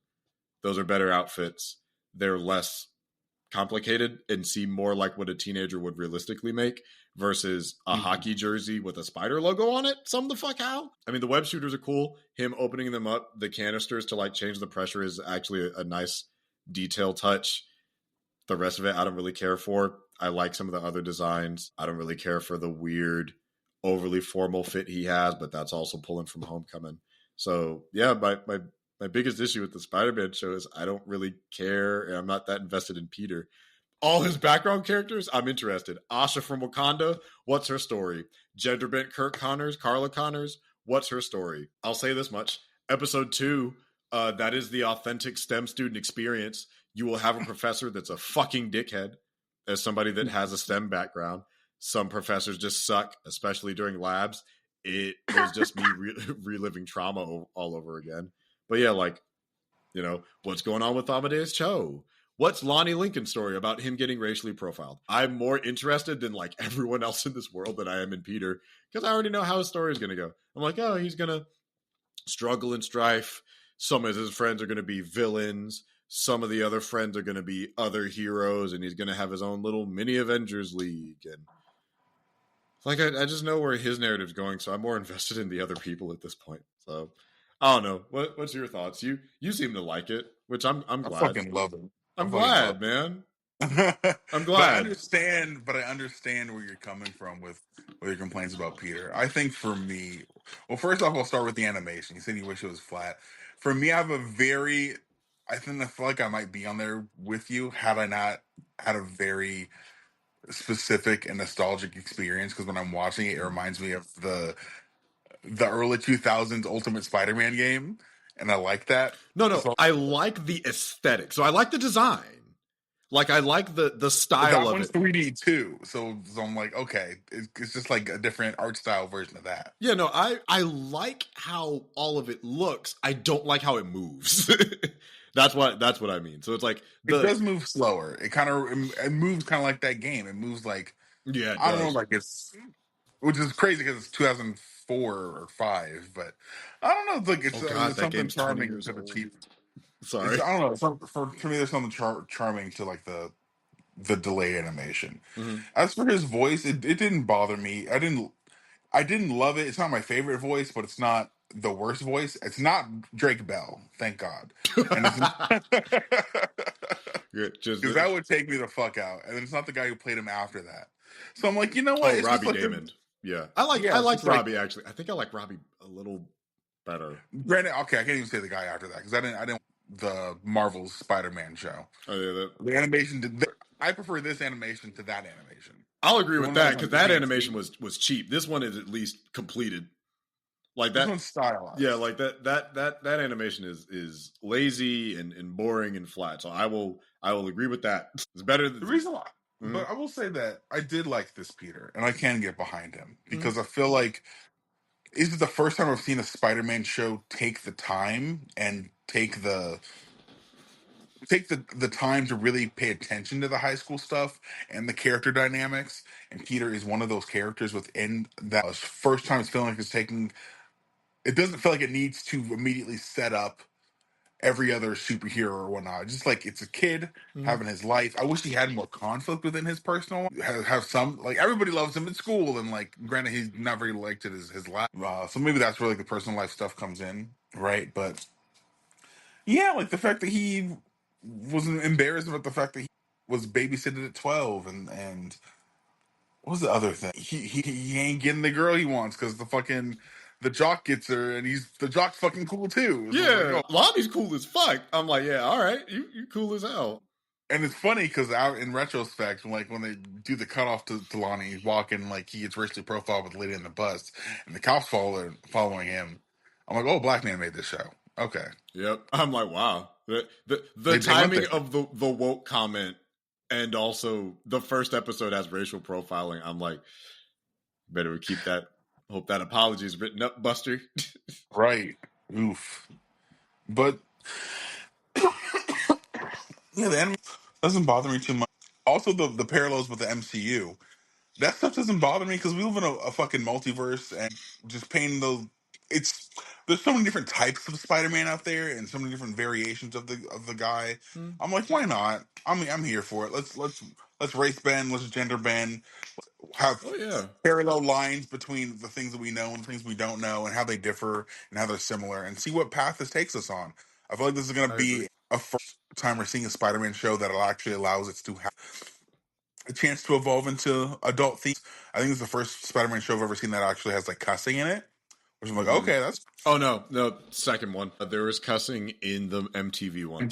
Spider-Man. Yep. Okay, Second, fair, fair. but first time in 20 years.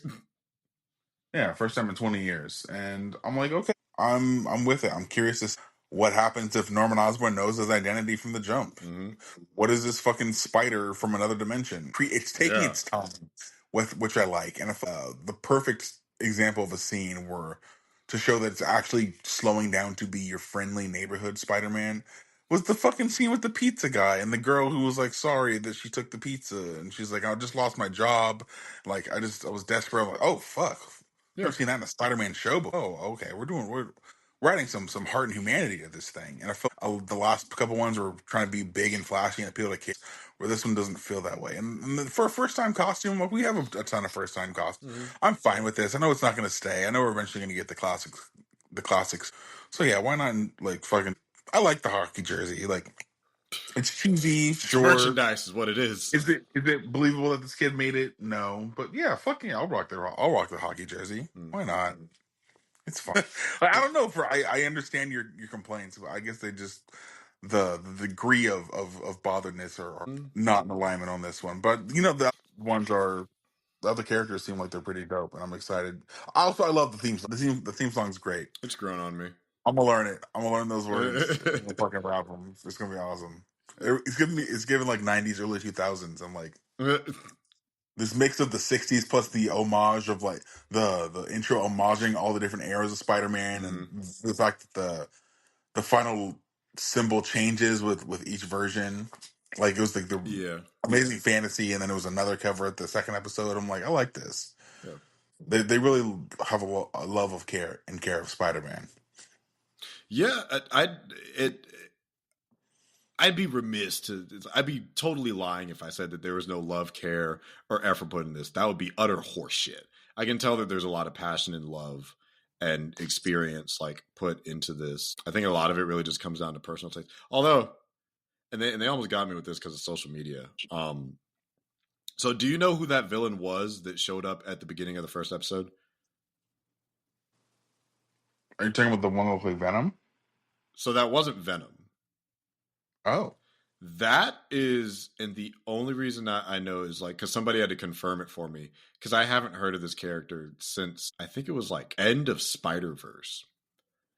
Her name is Shothra. She is how they describe her is the Spider Wasp to Spider-Man Spider. So she's the older sister and like arch nemesis of the spider deities so she's the deity of wasps. oh shit! So when she's transformed, if you look it up, she looks kind of like that. So she's like an extra dimensional elder deity. What the fuck? And she Yeah. has the pelt and everything in the comics too. She has a what? Had the fucking pelt on the back. I think so, something like that. I know she has the dark skin and the long kind of hair tendrils and the white eyes. So she does look kind of like a symbiote if you look at pictures of her from the comics. So it's an easy slip up. But when someone said it was Shothra, I'm like, it is fucking Shothra. What a weird ass pull! Like, so it's like somebody is doing their digging with this. If you're pulling out like her, Interesting. I'm looking at Shothra right now. yeah. So it's like it looks like a symbiote. I'm 99% certain that's Shothra. That would make way more sense especially as to why Doctor Strange would be fighting her versus like a symbiote. Huh. So yeah, something like that was like a very interesting deep cut to use, especially with like it introducing the alternate dimension and dimension spider. And like I wouldn't even have such an issue with the proto suit had we not seen some of the other options in the credits. I probably wouldn't have brought that up had they not showed it. And I'm like, oh, so that's what we could have had. Well, I like those way better. What the hell? So that's what really did it. But for the suits, yeah. I feel like he's not going to have this one for very long. Maybe like a couple more.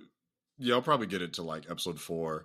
Actually, honestly, probably partway through 3, and then he'll get that Osborn suit. That is the Osborn suit. Well, it's their version of the Future Foundation suit. But yeah, the other white one. But yeah, like to what you said. I mean, I'm gonna watch it more to support the rest of it and see where it goes. It's weird not being that invested in Spider-Man and a Spider-Man show. And I'm not against them changing like races or genders or anything.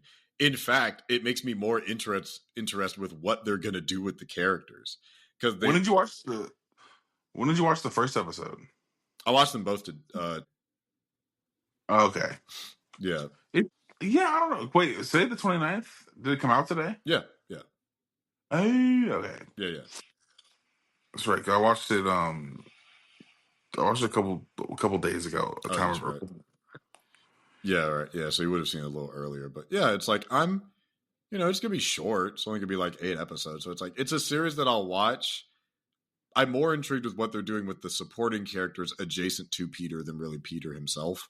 Like the. Do you feel like his comments turned you off to liking him in the show? It definitely left a bad taste in my mouth going into it because all of that. Oh, you found that out before you watched it. I found all of that out before I watched it because it came out today. But so did those posts. Yeah. So, and I didn't have a chance to watch it until lunch. But so my social media feed was like going haywire at the start of the morning about this nonsense. And I think a little bit yesterday, because I think it started yesterday. And I'm like, oh, fuck. And the show's tomorrow. Yeah, so I think it started yesterday. All the comments and whatnot are yesterday. And do you think that plays a factor in how you listen to his performance or watching Peter? Not fully, because I heard it in the trailer. I'm like, his voice sounds different here. Because I remember how he sounded in What If. I'm like, because I remember looking up at the time. I'm like, damn, who'd they get? This guy sounds pretty close to Tom Holland. And then when I hear him be like, Parker out, I'm like, that's not Tom Holland. I'm like, something has shifted. And so it's not a bad performance. I just think it's fine. Yeah, it's serviceable. Again, it doesn't pull me out. Like Drake Bell's pull me out. But then I think a couple other ones too. I think Drake Bell's writing annoying. So because there's some annoying Peter Parker voices. This one was just like middle of the road for me. I'm like, it's serviceable. Yeah, it's fine. Like he ain't Josh Keaton and he's not Yuri Lowenthal. No. But he's not the worst either. I mean, he's no Neil Patrick Harris. No. But yeah, I mean, like all things considered, it's like DooDoo is like the 2017 show is. I actually thought Robbie Damon as Peter and Spidey was okay, but it's a case of like, well, your writing isn't working.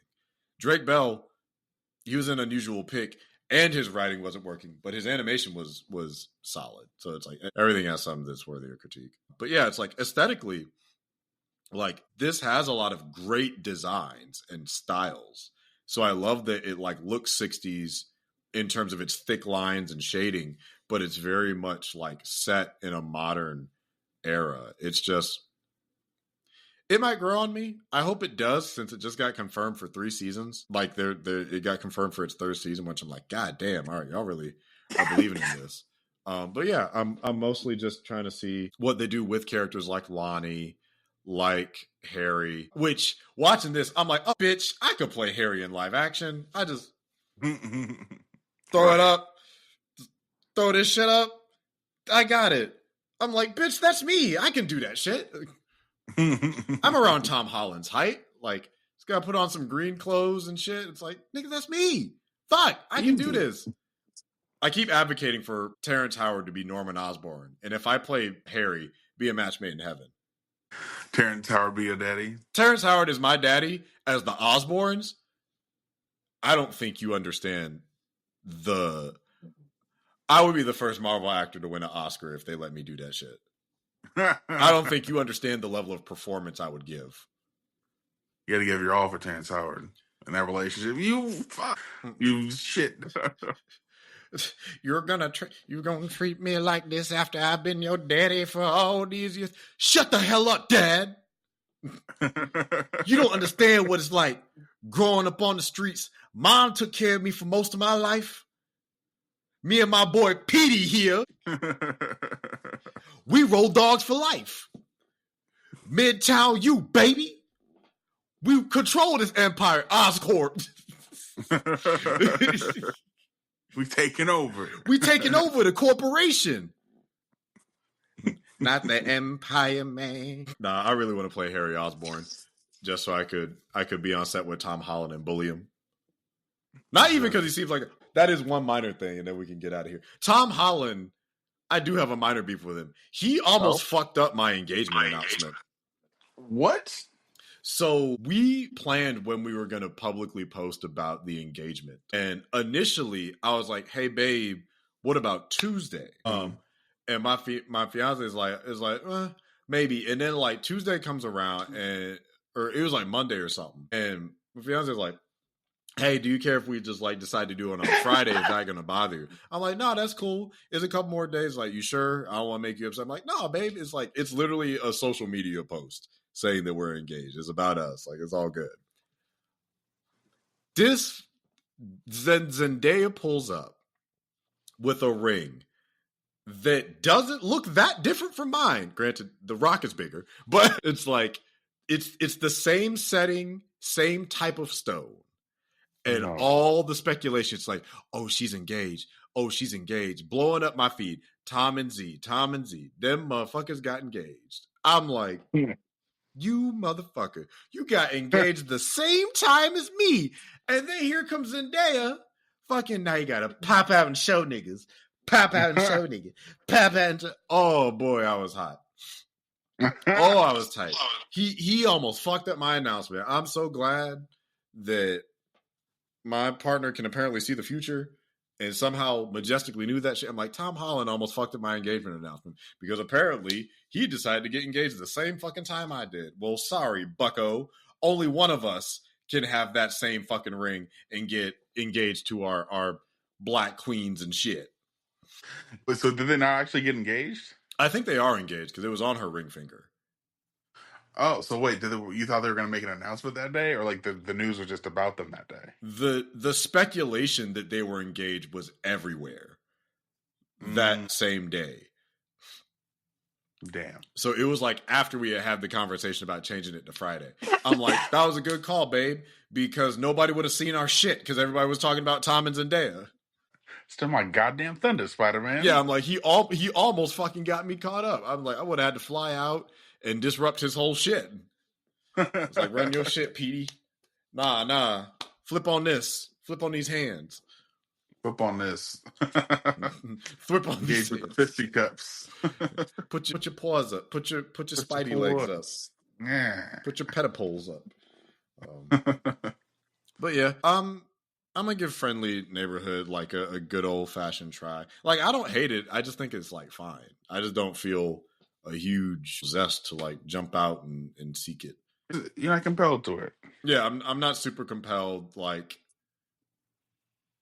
I'm hoping that it shifts my expectations, especially with some of the villains they're including, like Scorpion and Chameleon and a more classical Doc Ock, you know, and I'm cool not seeing the Goblin at all, honestly. Like, I think that would be a really cool change of pace. But I would be curious about like if they do Lizard, since they have a female Connors now. Like, I'd be curious to see how they do that story, and especially with Connors being, you know, a mentor to Pete, like he has in Spectacular. So it's like, again, I really think his supporting cast is really interesting, and I'm curious what they're going to do with that, especially Nico.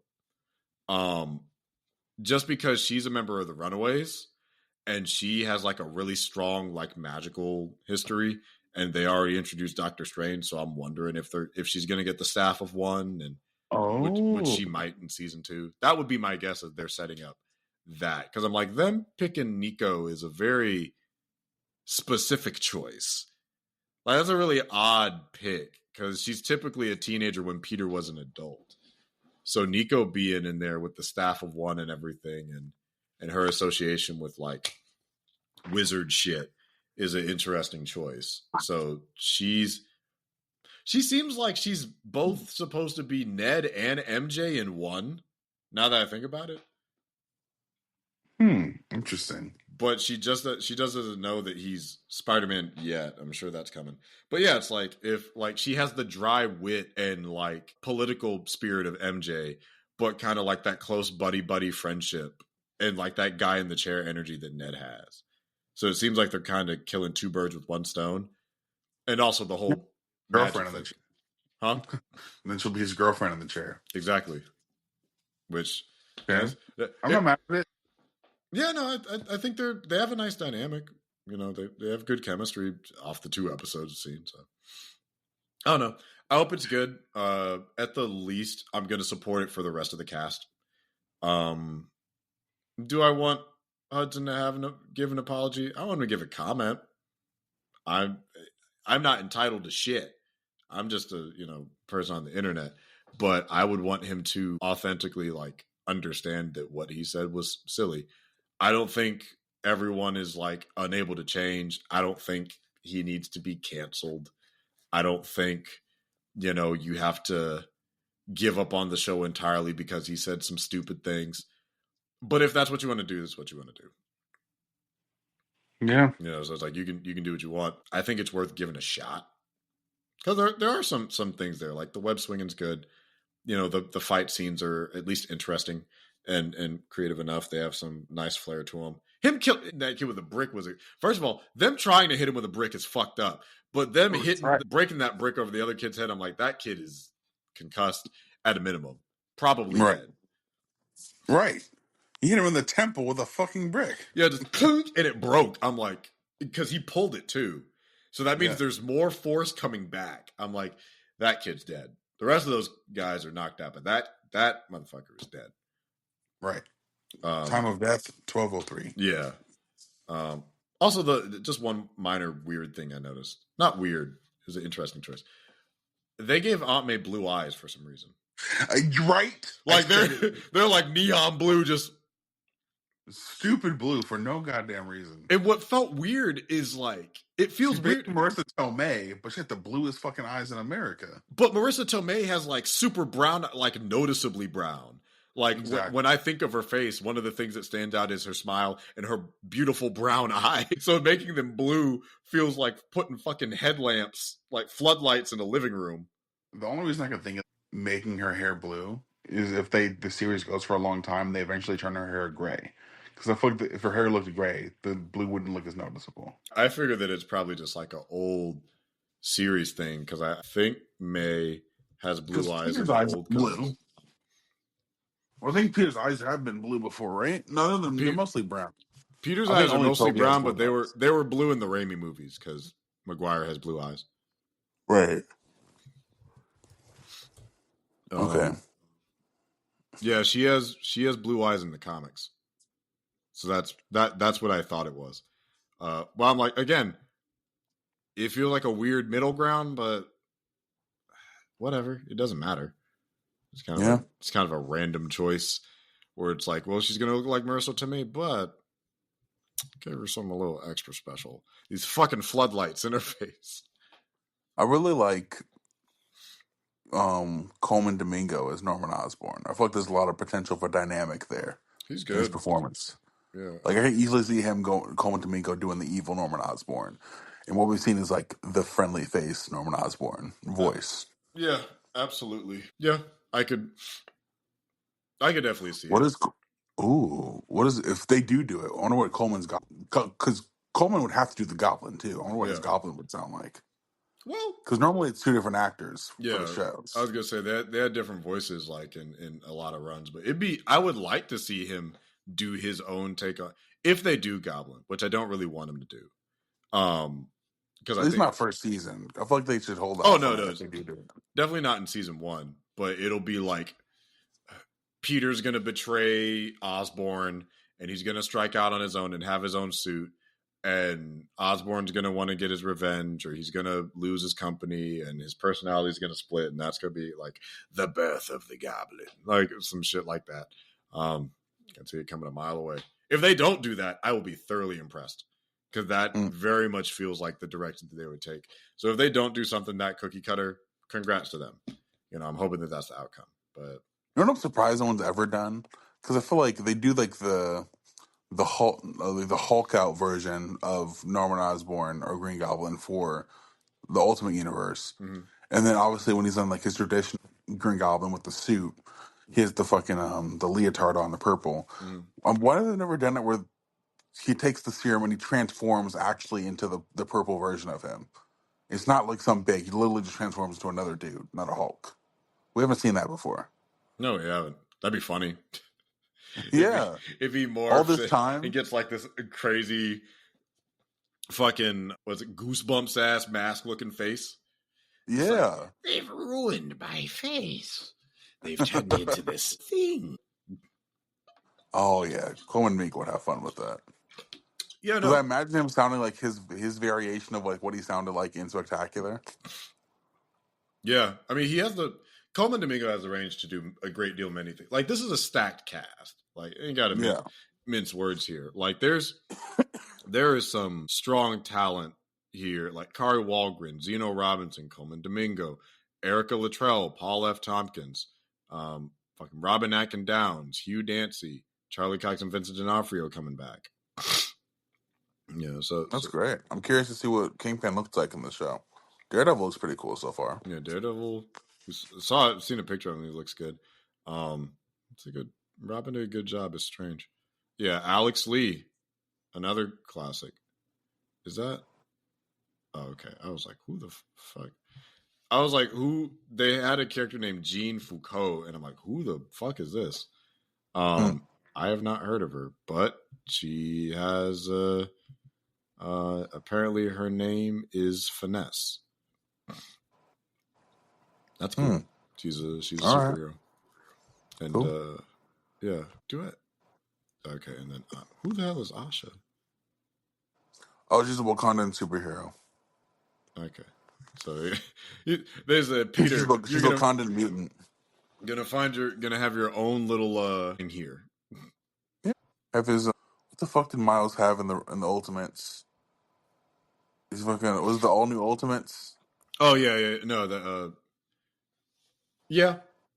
Sorry, I'm thinking of there's a 616 Ultimates that I love, and then you had like the one with Cloak and the one with Miles, the Cloak and Dagger, Shadowcat, and what's her name, and Jessica Drew, and Bombshell. Oh, yes, yeah. Oh yeah, because remember he dated Bombshell and they broke up, and she got pissed and never let it go.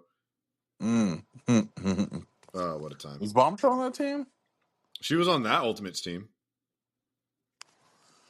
Look her up. I love that cover with them on the brick wall. I like that run. No one talks about it. Oh, new Ultimates. I think was it 2016? Oh yeah, Bombshell. Yeah, with the written on the spray painted wall, Cloak and Dagger, Miles in the middle. Yep. Oh, so good. Yeah, that was a good. Oh yeah. I have that trade paperback somewhere in my house. I hate the fact that nobody talked about this because this was a cool ass little team, and they had some interesting character dynamics, especially with them all being teenagers. Yeah. Man, that'd be right for a show. That about that team. That was the reason I started to really fuck with Cloak and Dagger. Like that was my favorite version of them. Like because one, they were in a relationship together, and two, I think they had flipped. I think that was where they initially did the flip on their like dynamics, where Tyrone was like the rich, spoiled one, and then Dagger was like the one that was a little bit more impoverished. I could be misremembering that, but I remember them like going to prom or something together. You just reminded me there's a Cloak and Dagger show, and I think they had a crossover with Runaways. They did, and because I never finished Cloak and Dagger and I never finished Runaways, I still don't know how those episodes go, and they're on Hulu, and I just haven't finished them. I was like halfway through season 2. I'm like, damn, this is solid. What you mean there's still 30 minutes left in the episode? Episodes were long as shit. Yeah, I need to go. I remember really liking Runaways. That's one I want to go back to. I need to finish it. I saw the first 2 seasons. I just didn't finish season 3. And I'm like, well, Cloak and Dagger starting.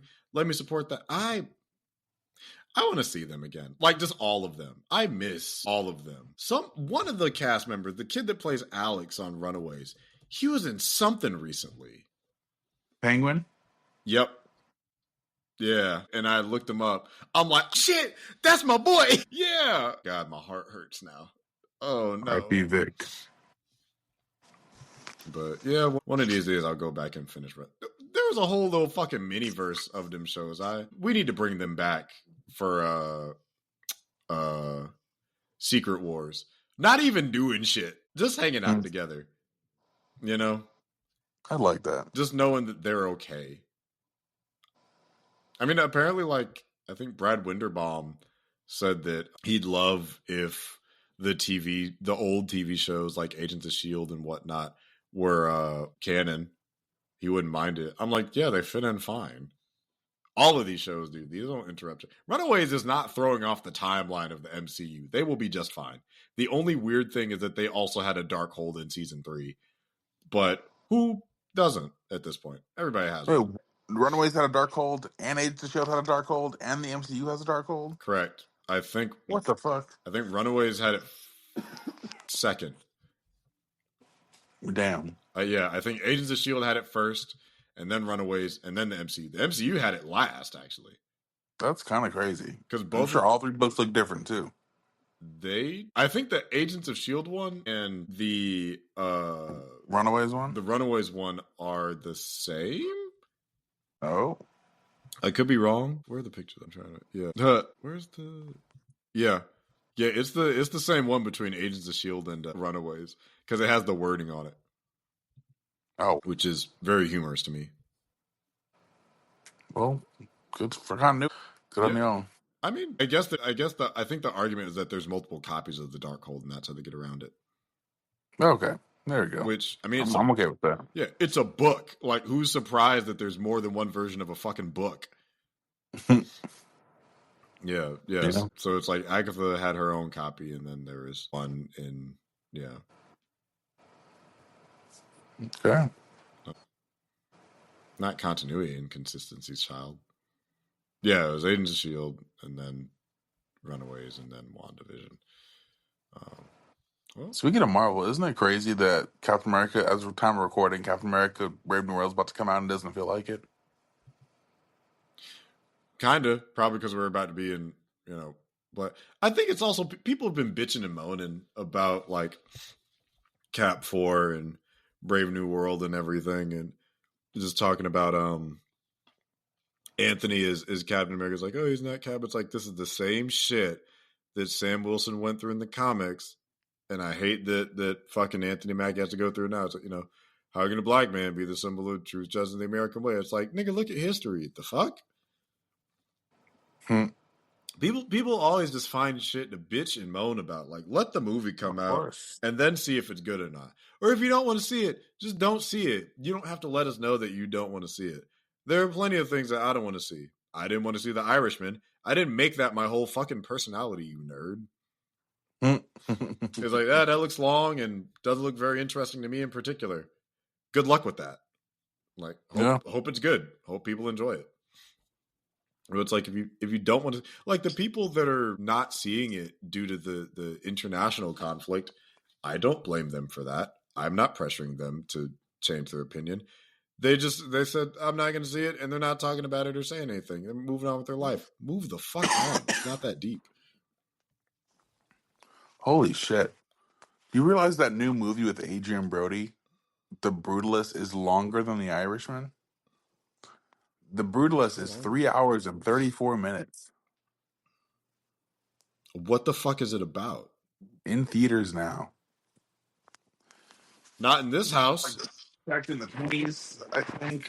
Hold on. When a visionary architect and his wife flee post-war Europe in 1947 to rebuild their legacy and witness the birth of the modern U.S., their lives changed forever by a mysterious wealthy client. That's it. That's The Brutalist. It's Bold choice. I know that people are choosing not to see it just because it apparently incorporates AI in some sequences. Oh. So,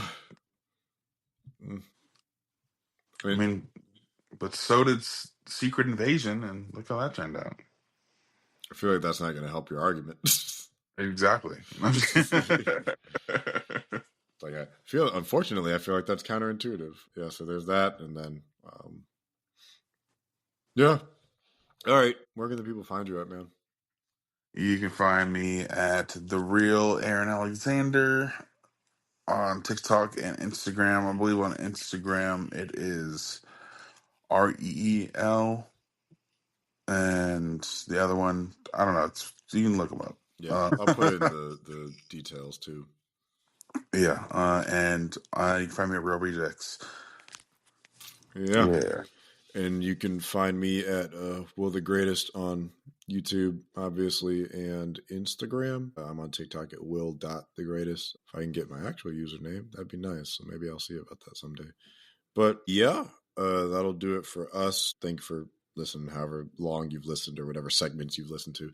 Don't forget to like the show, share the show, comment for engagement. As another reminder, like the show, share the show, comment for engagement. Don't forget to follow, subscribe, all that jazz.